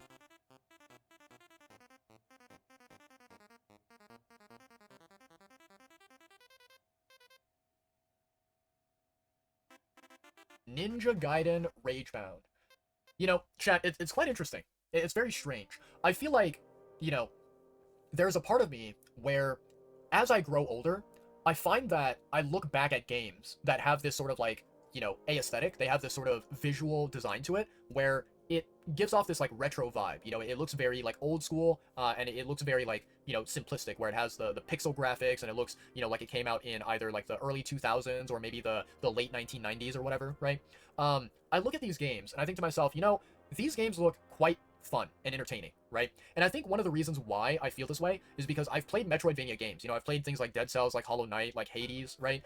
And I look at those games and I think, like, the designs of those three games, it's not overly complex. You know, you look at those games and you don't look at them and be like, wow, this game, it reminds me of, you know, you don't look at those games and be like, wow, these games, they look similar to Cyberpunk 2077, or it looks similar to Bioshock, or you know, it looks similar to Fallout, or it looks similar to what else is there? You know, any other like very prominent, popular, well-known franchise that exists out there that has these like very impressive, very realistic visual graphics, right? You don't really compare these like retro old school games to these like more modern, newer games, right? And I think that honestly, what it is that in the modern day and age, there have been so many new games that have come out, right? Where they come out with a new game, and maybe, hypothetically, when the new game comes out, it's popular, and it's trending, and a lot of people are playing it. But then, after, like, you know, after 1 month, or after, like, 3 months of people playing this brand new game, everyone, all of a sudden, everyone just, like, unanimously agrees, like, okay, we're done playing this game, it's no longer trendy, it's no longer popular, it's no longer interesting. And so they drop the game and they move on, right? Or there might be a game that comes out, and it's a brand new game, and people are looking forward to it, they're excited about it, they're like, oh man, this game, I'm, you know, looking forward to trying it out, and I want to play it, I want to see how good it is. And so then the game releases, and then, like, you know, what will happen is a lot of players, they will buy the game, they will download it, they will play it, and they'll be like, what the heck, this game is such bad quality, like, it's not good, and there's a lot of problems with it, there's a lot of flaws. And so basically the brand new game that comes out, it ends up failing, it ends up flopping hard, and nobody wants to play it, and it gets a lot of, you know, criticism and a lot of insults thrown at it, right?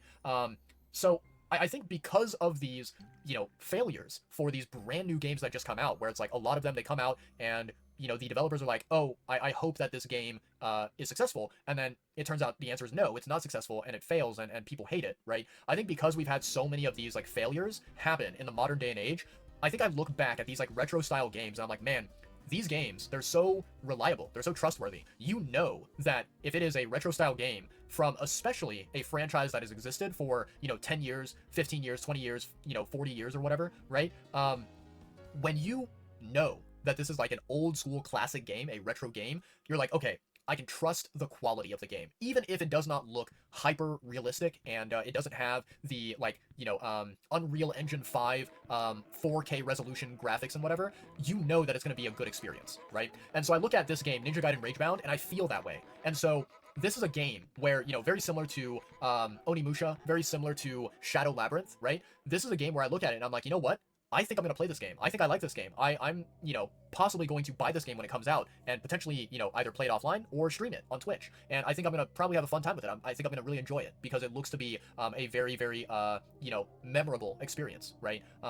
So yeah, Ninja Gaiden Ragebound definitely looks like a game that I would appreciate. And so I think that for this game, you know, even if it's not a definitive yes, I will absolutely buy it and play it, it is leaning more towards yes than it is no. I think I am interested in this game, and I would like to play it. I would like to try it out. So yeah.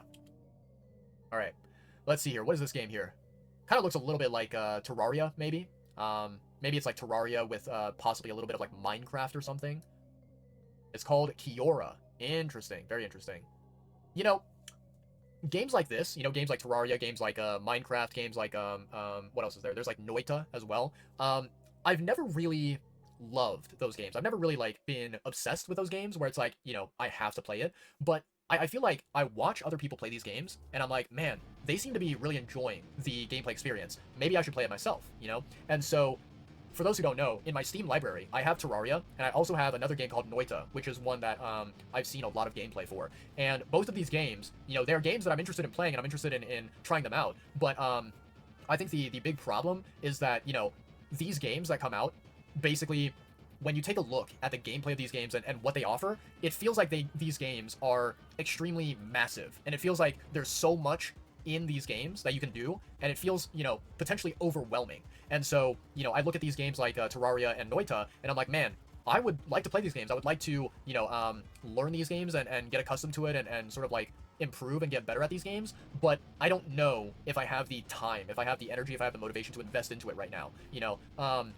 But yeah, no, I will say this game right here, Kiora, it is a game where, in contrast to a lot of the other games we've seen so far in these game trailers, I think Kiora is a game that looks pretty fun. And if there is the ability to, you know, play this game with friends, you know, with co-op or multiplayer or whatever, I would be more than down to play this game, you know, with my IRL friends, without a doubt.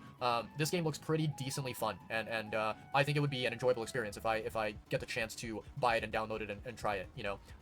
So yeah, this is a game where, again, not a definitive yes, but not a definitive no. It is leaning more towards yes than no. Leaning more towards yes than no. I will wait for this game to come out. I will, you know, see what people think about it, whether they like it, whether they think it's good quality or not. And if it is good quality, I will wait until a, you know, discount, a promotional sale happens. And when it is being sold for a good price, I will buy it and I will have it in my Steam library to play one day. So yeah. All right, let's keep going here. Okay.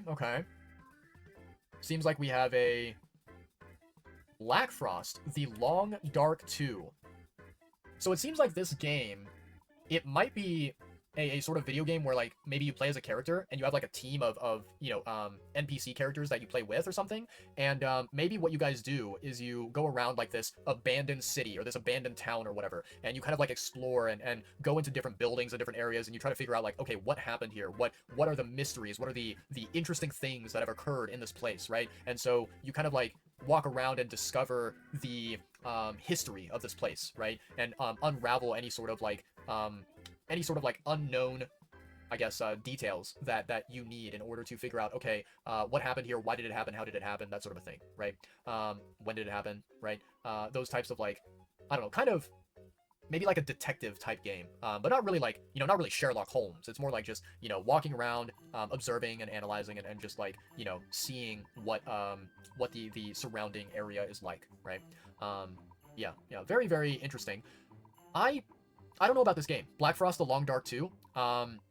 I'm assuming that this is probably a sequel game. Like, I'm pretty sure this is not the first game in the franchise. I don't really know too much about this game, but I think if I had to give an opinion on this game based off of the, limited cinematic footage that we were shown, I would probably say this game is leaning more towards a no rather than a yes. I think that this game may not be bad, it may not be, boring or lame or whatever, but I think that this is a game where, there's nothing that I saw in the cinematic trailer that hooked my attention in and that grabbed me and was like, hey, you should play this game, right? I watched the cinematic trailer and I was like, it looks a little bit generic. It looks a little bit kind of just like, yeah, it looks a little bit plain and simple and not really that unique, not really that creative, So I think this is leaning more towards a no rather than a yes. Let's keep going though. Let's keep going.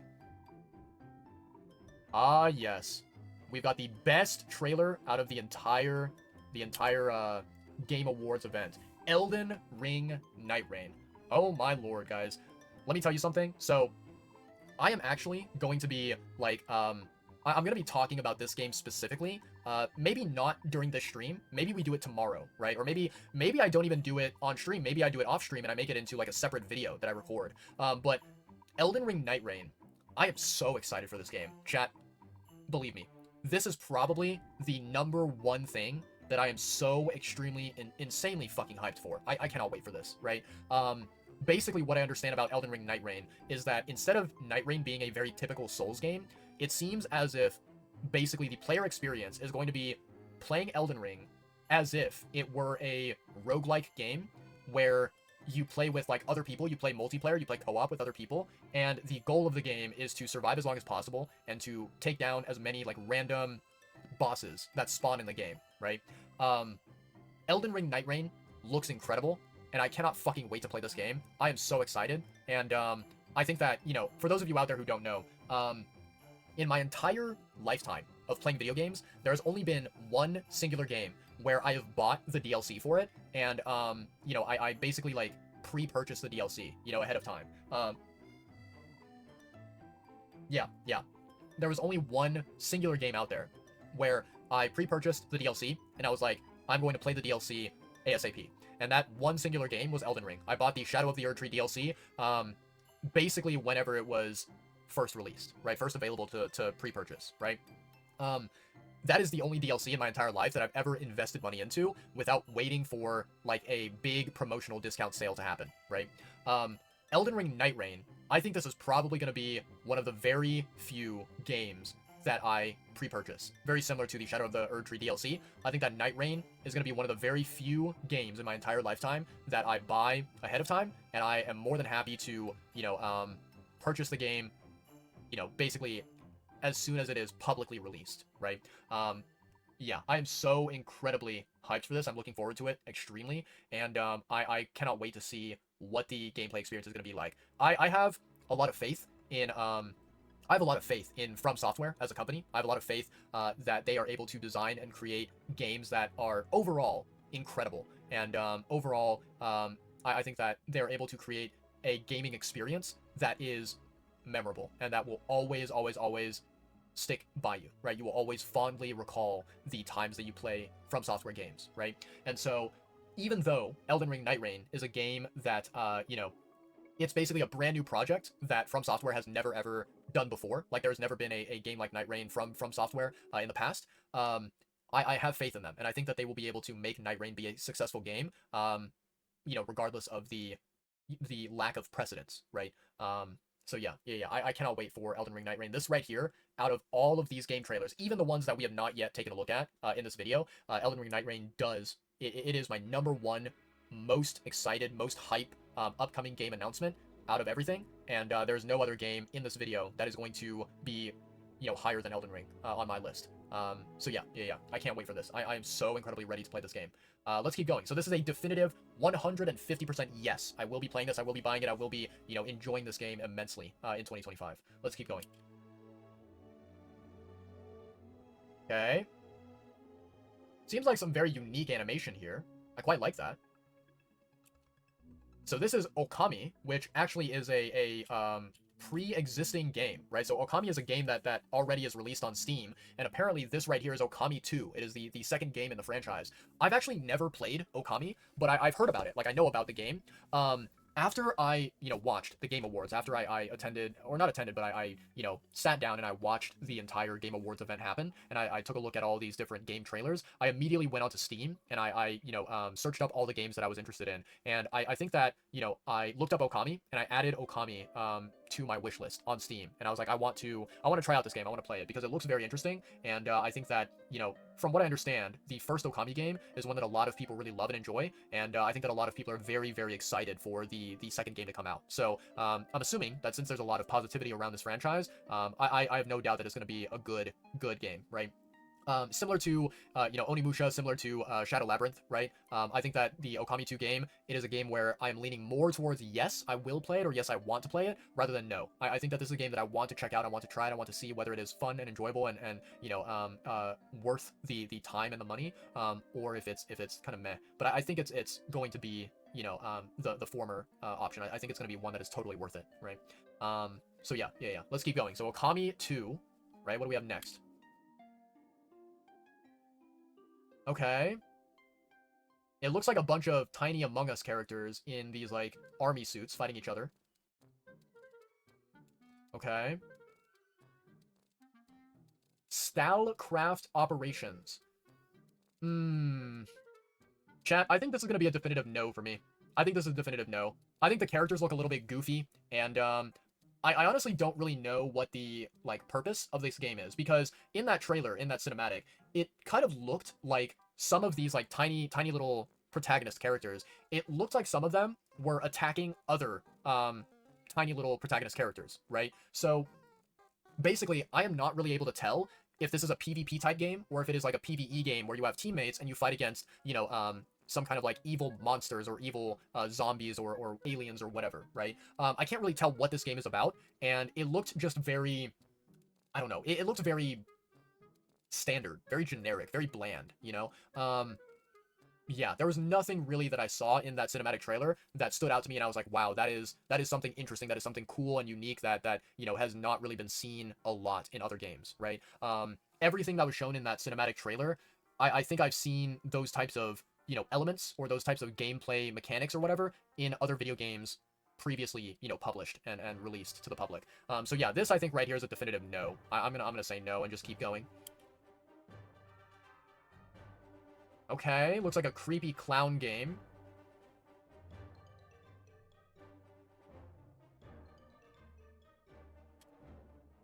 Post Malone's Murder Circus. In-game event live now, December 12th through February 10th. Okay. I have quite a few thoughts about this, chat. Quite a few thoughts, okay? Number one, I've never really been a big fan of, like, clowns and circuses, right? It's not really that I have a fear of them. It's just that, like, they don't really interest me. They don't really fascinate me, right? And I think that when you have, like, a video game or when you have a TV show or a movie or whatever that focuses on clowns, there's nothing really fun about that. There's nothing really entertaining about that, in my opinion. So I look at clowns and I think, wow, that's kind of lame, kind of cringe, So that's number one. I'm not really a big fan of the setting and the premise of this game, right? Murder Circus, okay? Number two, right? This is more of a personal thing, and I understand if people out there disagree with this and if they think like, that's a dumb, a dumb comment to say, right? That's totally valid if you don't agree with what I'm about to mention. But for me personally, right? When I look at Post Malone as a human being, I personally really fucking hate Post Malone. I think that Post Malone sucks. I think that he is garbage, right? I think that, the way that he looks visually, the way that he presents himself to the world, where he has, like, these ugly face tattoos, and he, like, I think what he did was he, like, changed out his teeth to where, like, now he has, like, silver teeth or gold teeth or whatever, right? Like, okay, the way I would describe it is that basically Post Malone, he looks as if he is a rich man who is cosplaying as a hobo, right? And I'm gonna be honest, I think that the way Post Malone looks in real life is fucking ugly. I think he looks incredibly fucking ugly. And, like, I just, I look at him and I think, wow, I would be so incredibly depressed if I was, like, the mother or the father of Post Malone. I would look at Post Malone and be like, wow, my child is a moron, and you know, my child is a failure, right? The way that Post Malone presents himself in the world is just so incredibly ridiculously stupid that I have no respect for him. I have no positive feeling about him as a human being. And then on top of that, right, I know that there's quite a few people out there, and I'm pretty sure some of my friends probably think the exact same thing. I think there's quite a few people out there that they say, oh man, Post Malone's music is so good. Like, I love his music. For me personally, I've listened to I think a couple of songs that he's made, and I'm gonna be honest, I don't really care for his music. I think his music is quite lame. I think that there are so many, like there are probably hundreds, maybe even thousands of musicians that exist in the world that are superior to Post Malone in terms of the quality of their music, right? And I think that Post Malone, in terms of his like voice, not really that impressive. His songs are just like very boring and lame and just like, I don't know. I listen to his songs and I'm like, okay, this is very generic, very stereotypical, very cliche, like pop music or you know, hip hop music or whatever genre it is. Like it's very, very just like basic, and there's nothing unique about it. There's nothing creative about it where I'm like, oh my god, Post Malone, he, you know, wrote the song, or he created the song that is so profound and so unique and so interesting, right? His music is something that has never, ever, ever impressed me, and it never will, right? So I am not a fan of Post Malone, whether it's as a human being or whether it's as a musician. I don't care about him. I think that he is, you know, to me, you know, in my life, he is a worthless musician, right? And so the idea of Post Malone, who I already don't like, making this video game, which has a very, like, just dumb premise to it. It has a dumb concept to it, right? Clowns and murdering and whatever. I look at that and I'm like, wow, that is a definitive no. Like, I would not even, I think, honestly, this is a type of game where, let's say that hypothetically, someone gave me this game for free, I don't think I would ever play it. I think I would like leave it in my Steam library and I would never touch it. I would never click on it at all. It would just stay buried in my Steam library, collecting dust and sitting there doing nothing, right? That is how, like, how much I do not care about this game, right? So this game right here is a big fat definitive no. I will never play this game. I don't care about it at all. I'm not interested in it. So yeah, let's keep moving, shall we? Okay, we've got some pretty decently good graphics here. Okay. Mafia, the Old Country. That game doesn't actually look too bad. That game does not look too bad. I think the graphics were pretty decent, and I think what I need to do, chat, is I probably need to look up the full gameplay trailer, like the full cinematic trailer of this game, Mafia Old Country. I think I probably need to. I would say for Mafia Old Country, it is not a definitive yes for me. It's not something where I'm like, hell yeah, I'm in, you know, sign me up, I want to play the game right away. But at the same time, I think that it is also not a game that, you know, it's not a game that I dislike or that I hate or that I have no interest in whatsoever, right? I think this game is a very solid maybe, where I need to see more information, I need to see more trailers, more footage, and I need to, you know, like basically wait for other people to basically take a look at the game and be like, okay, is this game good quality? Is it worth your money? Is it worth paying? Is it worth, you know, investing time into grinding this game, right? If this game, you know, has a good story, right, and maybe it has some good combat as well, I think this might be a pretty decently good game, right? I think the premise of it, the concept of Mafia, right, it seems like something that is interesting, and it seems like something that I would want to try out, you know? So I think this is a very solid maybe, and it's leaning towards a yes more than it's leaning towards a no. I actually kind of like it. It seems promising. It seems like it has some potential to it. So I will have to keep my eye out for this game and see, you know, what ends up happening to it. But yeah, let's keep going, shall we? Okay. Dispatch. So, you know, chat, since we are watching this, like, compilation video right here, and it's not showing the full trailer, and also, I have it on mute because all they're doing is they are playing this, like, background music, which is supposed to be, I think it's, like, supposed to be some sort of, like, generic, like, EDM, hip-hop, rap, whatever, you know, kind of just, like, music that you would hear in a dance club or whatever, right? Since I have this video muted, and also they are not playing the full trailer, I will have to give a little tiny bit of context for this right here called Dispatch. I actually watched the entire full trailer for Dispatch, and basically, for those of you out there who have not seen it, who are unfamiliar with it, Dispatch is, it kind of looked to me as if it was like an anime of sorts, right? If you guys out there are familiar with the very popular, very well-known TV show called Invincible, right? Which I believe was, it was basically, what's it called? It was, like, I guess published? I think, I don't know if published is the right word, but Invincible is a TV show that was made available, I think, exclusively on Amazon Prime, unless my information is incorrect. Invincible is basically this, like, it's kind of like an American cartoon, but sort of also has some really nice animation that resembles Japanese anime. It is like this very interesting cartoon that is very adult, very mature, and it tackles this like subject of what is it like to be. I think it's like, what is it like to be maybe like a regular person living in a world full of superheroes or something like that, right? Invincible is a very, very incredibly popular, well-known TV show, and I think that like everyone who watches Invincible, they always have very positive things to say about it, right? This right here called Dispatch, it reminds me very, very, very heavily of Invincible. Basically, it looks to me like it is some sort of a cartoon animation that maybe like takes inspiration from Japanese anime, right? And when I saw the trailer for Dispatch, it looked like it was a Japanese anime TV series, right? It looked like it was a cartoon TV series rather than a game. And I saw the trailer for Dispatch and I was like, wow, I think if they released Dispatch very similar to how they released Invincible as a TV series, I think that this particular story would be incredibly, incredibly popular and well-loved. And I think that a lot of people would really enjoy it and they would praise it, right? So to give you guys a little bit of a summary of what Dispatch is about, basically there is this guy. He's like the main protagonist of the story. And he, I think, basically was a superhero where he would fight in a robotic suit. He had like a mechanical suit that he would, climb inside of, and he would pilot it, he would control it, and he would fight crime, he would fight against evil, right? And he would be like a superhero. Eventually what happened, I think, is one day, his robot suit, his mechanical suit, it gets destroyed, and, he is not able to use it anymore. And so when that happens, when his suit gets destroyed, he essentially, like, starts living the life of a civilian, and he starts, basically... He basically, like, retires from being a superhero, right? And what ends up happening is he gets hired by these other people, and I guess, like, the people that hire him, I believe that they are, people who also possibly retired from being a superhero. And so, like, their job, what they do is they listen to phone calls, right, that citizens make, right? So these citizens, they call this phone number, kind of similar to like if they were calling the police or whatever, but they call this phone number and they're like, please help, I need a superhero, I'm experiencing this emergency or whatever, right? Like I'm trapped under a car or something like that, please send a superhero, right? And so these citizens, they will call this phone number to this like, call center, right? And these people, these like, retired superheroes or whatever, they will basically pick up the phone and they'll be like, okay, where are you located? I'm sending you a superhero to help you with your particular emergency, right?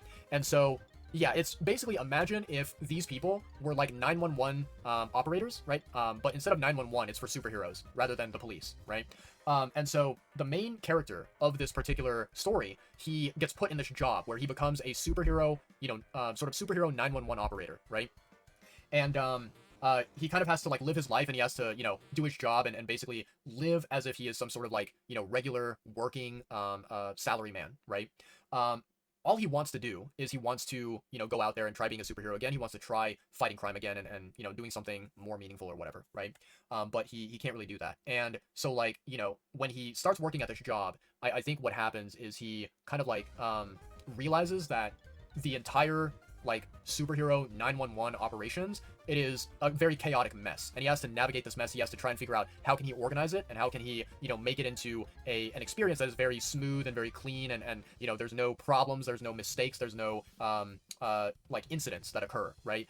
Because it's his job to basically take phone calls, and then he has to determine which superhero is best suited to go and help in that emergency. Then he has to dispatch the superhero, right? And what ends up happening is, like, I think in the story, sometimes there will be problems where, like, one superhero gets dispatched to a certain emergency, and then they end up accidentally bumping into a different superhero who's helping with a different emergency, and then, like, there's a lot of chaos and confusion and whatever. So, the main character has to kind of, has to work through all of that, and has to, like, organize it, has to try and sort out the chaos and make the job, smooth and get rid of any sort of problems, any sort of issues that arise. And so yeah, like, watching the trailer for Dispatch, it felt as if I was watching a TV series. It felt like I was watching an anime. But I think that Dispatch is a video game, right? And I think it might be a video game where, like, it's very cinematic, it has a lot of cutscenes, and then every once in a while you have to, like, play the game, you have to, like, press buttons and whatever, and do certain actions. I think that this particular game, Dispatch, it looks very, very interesting, and I'm very curious about it. I want to know more, and I really hope that, assuming this is a game, I hope that the game is successful, because, the animation quality that is shown in the cinematic trailer, it looks very promising. It looks very clean, and it looks like high-quality animation. So I really hope that this game is successful. I really like the concept of it, the idea of it, but I would say that, like, if I had the power to, if I had the ability to, I would love to see Dispatch made into a TV series, made into like, a sort of anime, right? And kind of like just published online for people to watch, right, on streaming services or whatever. That I think would be really cool.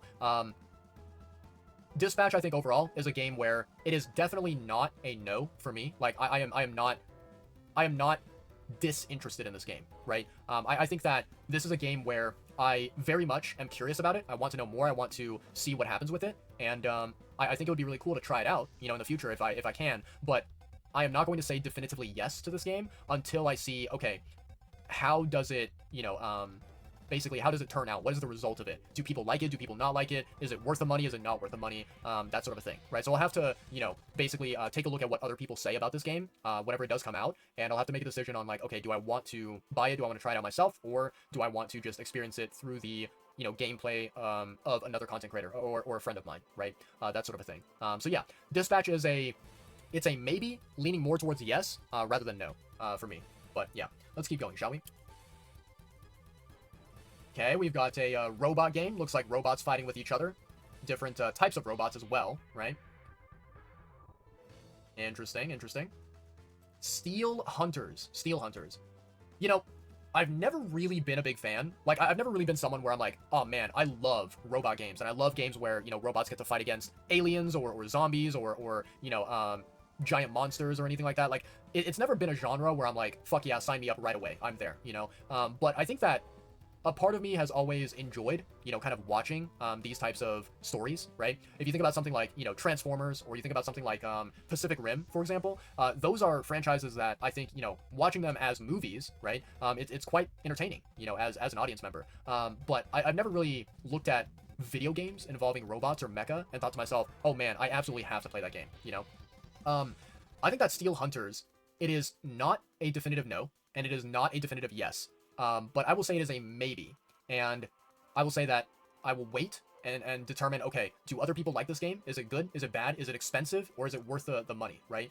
And, I think that if this game is successful, then I will probably end up waiting for a day whenever it goes on sale for a very, affordable price, and I will maybe pick it up, consider picking it up. But, it's not a game that I'm, like, dying to get my hands on. I'm not impatiently waiting for it, right? So I would say that, just to be on the safe side, just to be very cautious, very skeptical about this game, I would say that it's a maybe, okay? And then I would say that it's probably, like, leaning towards a little bit of a no, right? Depending on how it goes. If it ends up being a really good game, it'll be maybe leaning towards yes. But if, this game ends up flopping and no one really buys it, no one really plays it, I will not be disappointed. I will not be upset that I basically was skeptical about it and had my reservations about this game, right? So yeah.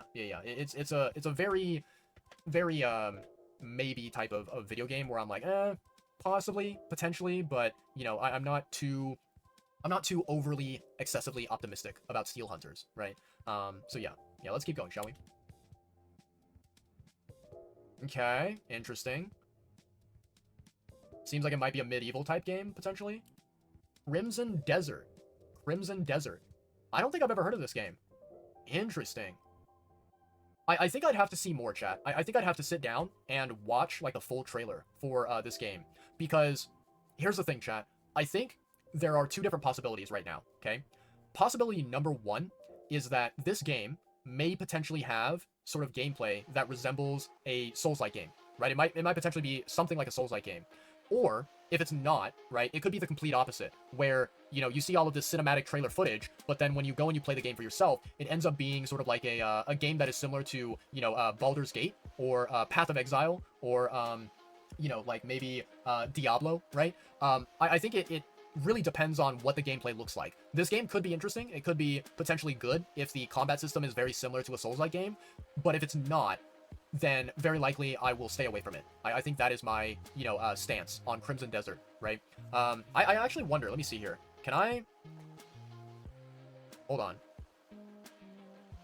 Did I see the game here? I thought I might have. Okay, here it is. Let me see this game. Action, adventure, open world, combat 3D. I'm taking a look at the footage that is shown on Steam.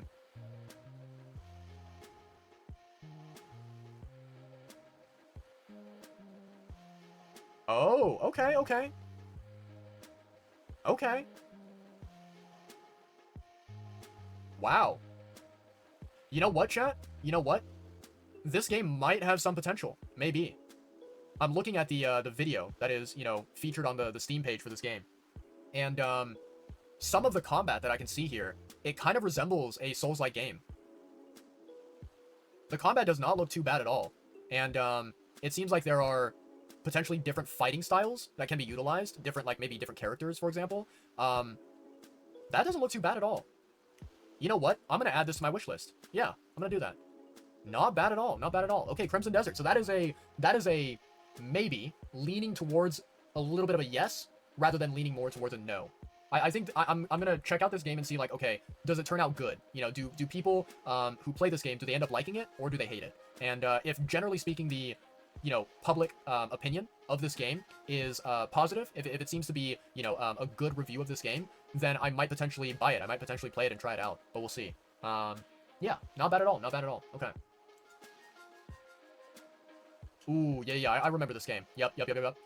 Yeah, this game, I saw this trailer, I saw, you know, this footage of this game during the Game Awards event. Project Century, and you guys can see here, right below, Ryu ga Gotoku Studio, right? Ryu ga Gotoku, it basically is the exact same studio that creates the Yakuza video games, right? The Yakuza and the Like a Dragon franchise. Ryu ga Gotoku is the studio behind those games. Very, very popular, very, you know, well-respected and well-loved game design studio, right? Yeah, Project Century is definitely a game that I'm interested in, without a doubt, 100%. You know, for those of you who don't know, I actually have, I have multiple Yakuza games in my Steam library, right? And, you know, I've been wanting to basically do like a marathon where I play through all of the different, you know, Yakuza games that exist. The problem is that I am currently just waiting. I am waiting to collect all of the different Yakuza titles that are available, and I'm waiting to play them like sequentially one by one, right? So yeah, that's what I'm waiting for. One of the, you know, titles that I have is what's going on? Not Ray Siren, welcome on in. Damn, sounds like a good idea. I'd watch the marathon. How many do you have? So right now in my Steam library, let me see here. I can actually pull it up on my Steam library. What's going on? Okay, so I have Yakuza 3, 4, 5, 6, and I also have one of the most recent Yakuza games, which is called The Man Who Erased His Name. I have that one. All of the other Yakuza games, I do not own them. And the reason why is because, you know, I don't know if you are very familiar with basically my channel and my content, Ray, but, you know, one of the things about me that you know, will learn, and I'm about to explain it to you, right? The way that I have been raised, you know, the way that I have been taught to kind of like live my life, right? It's sort of like a principle that I live by, right? Is I never really pay full price for anything. I always wait until there's like a sale, until there's a discount for something, and I always buy something, you know, whenever it's good value, right? Good value for the amount of money that you're spending, right? On whatever it is, whether it's a video game, whether it is, you know, it might be a movie, it might be anime, it might be any sort of like product or merchandise, right? I value spending my money and getting good value for my money, right? So, you know, any time that, you know, anytime that I make a purchase, I always, you know, look at basically what is worth it and what is not worth it, right? And, you know, to give you an example, when looking at the Yakuza games, right, one thing that I like to do is there's a website out there called steamdb.info, I believe, and it has information about like history for these games, and it looks at like price history and everything. And what I like to do is I like to go to that website and I will compare, and I'll be like, okay, this is the price history for this game, and I look at what is the current price of the game. Is it equal to that price history of like the best possible price, or is it more expensive, you know? And the thing is, for Yakuza 4, 5, and 6, or 3 through 6, 3, 4, 5, and 6, I remember I think it was last year, there was a sale that Steam had, and I was able to find those Yakuza games for the lowest possible price. I think it was like, I want to say each game, it was like maybe $5 for each game or something like that, maybe $6 for each game or something like that. I bought the games for a very, very low price, and they, you know, when I looked at SteamDB, they had never been offered for a lower price before. So I got a really, really good deal, right? Unfortunately, Yakuza 0, Yakuza 1 and 2, those games, they were not being sold for the same low price. They were a little bit more expensive. So I was like, you know what?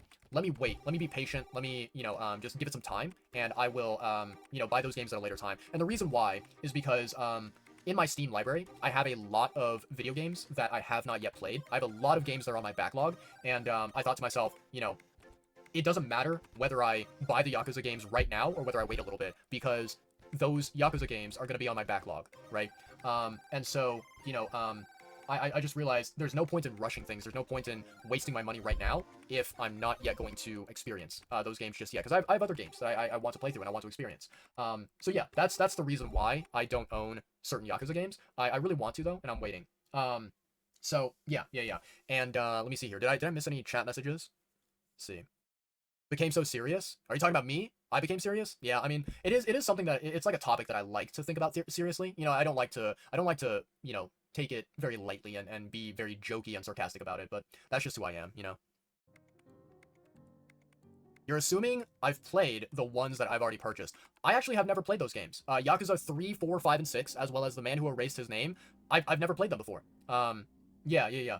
So I have never played those games before, and I like, I'm gonna be honest, all of those Yakuza games, I'm completely blind on them. I don't know what happens in those games. I don't know what the story is. I don't know what the events are. I am basically totally innocent with the Yakuza games. I have no knowledge about them. So they're kind of just sitting in my Steam library waiting to be played, But basically, I want to play them in, like, sequential order, in chronological order. So I want to start with Yakuza 0, and then I want to go one by one. You know, Yakuza 1, 2, 3, so on and so forth.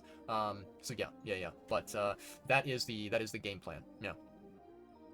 You became serious when you said, when I was raised and in my life. Oh, yeah.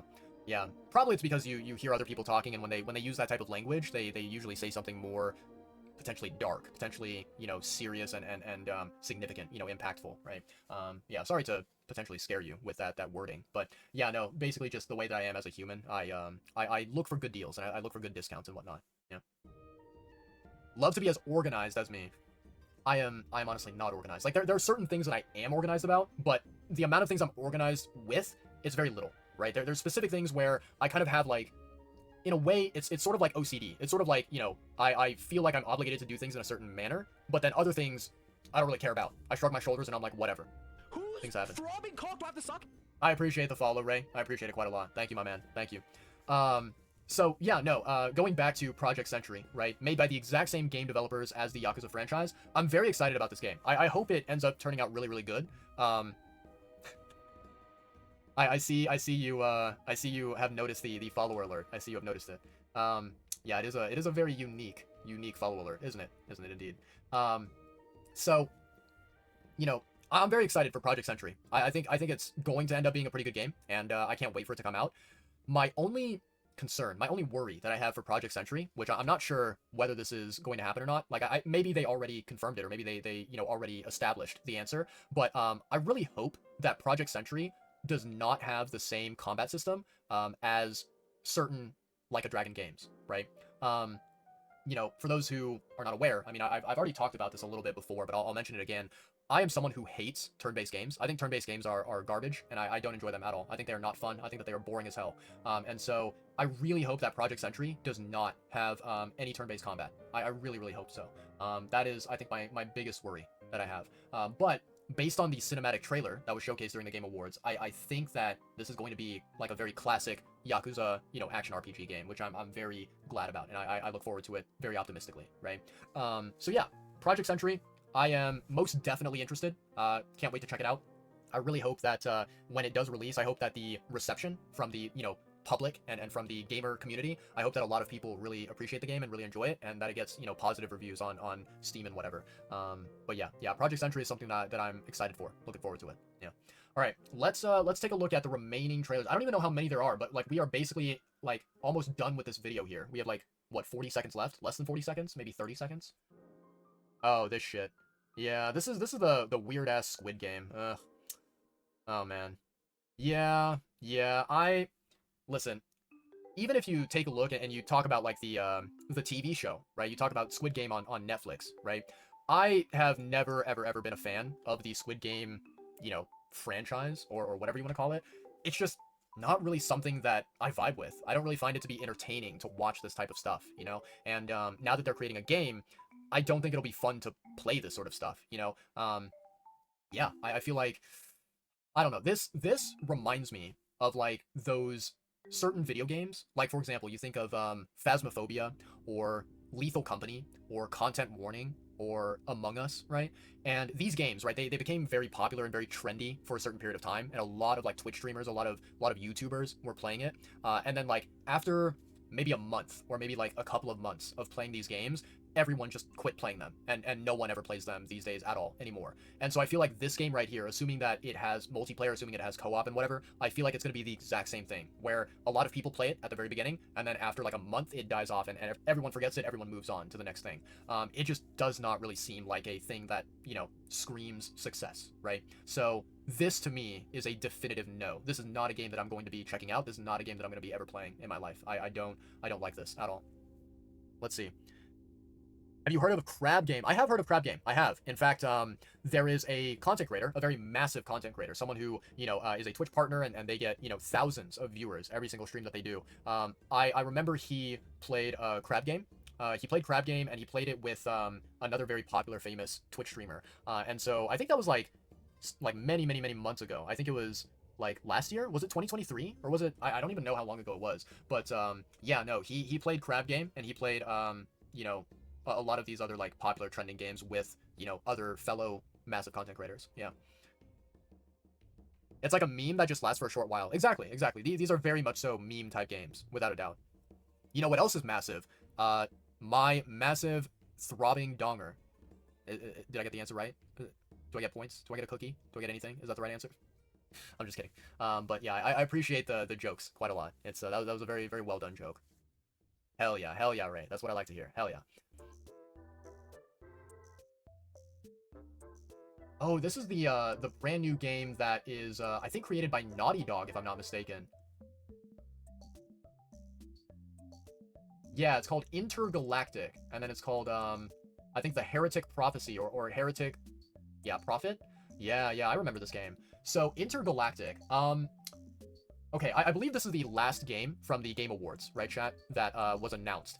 And if I had to give my opinion on Intergalactic, I think this is what I would probably say. I am leaning more towards a no for Intergalactic. I think that visually speaking, it looks very beautiful. It looks very pretty, and it looks like it has great graphics. But I think the sort of like gameplay of Intergalactic and the sort of like premise of it, the concept of it, it's not really something that appeals to me. Not really something that I really enjoy. So I very likely will not be playing Intergalactic. I very likely will not be buying it and trying it out. So yeah, this one is looking like a no to me. But I think overall, I want to say there was maybe, if I had to like estimate, I think there was maybe about roughly like five games at least that was announced during the Game Awards that looked interesting and that I'm down to check out and down to try. I actually need to look on Steam here for that game, which is called Mafia: The Old Country. I need to look up this game and see what it's all about, because the cinematic trailer for it looks pretty decently good. So I'm very curious to see whether this ends up being a good game or not. But yeah, no, yeah, I think overall that is a very condensed, compiled summary of everything that was announced at the Game Awards, right? Some of them were really good, really interesting, and then others were, not very fascinating, not very intriguing, in my opinion. But it was still nice getting to check out all these various different games here. And there you have it, chat. That right there was my recap of basically every single upcoming game that was announced at the 2024 Game Awards. It was me going through and reviewing every single title that they showcased, and basically just giving my thoughts, giving my opinions, whether I liked it, whether I didn't like it, whether I was interested in playing it, or if I was going to skip over it. There was a little bit of the, Twitch VOD that I had to edit out, because I did this sort of recording of the reaction basically while I was live streaming on Twitch. So I did have to edit out some stuff, and I wanted to kind of clean up the video a little bit, make it not as lengthy and not as, I guess, just like talkative, right?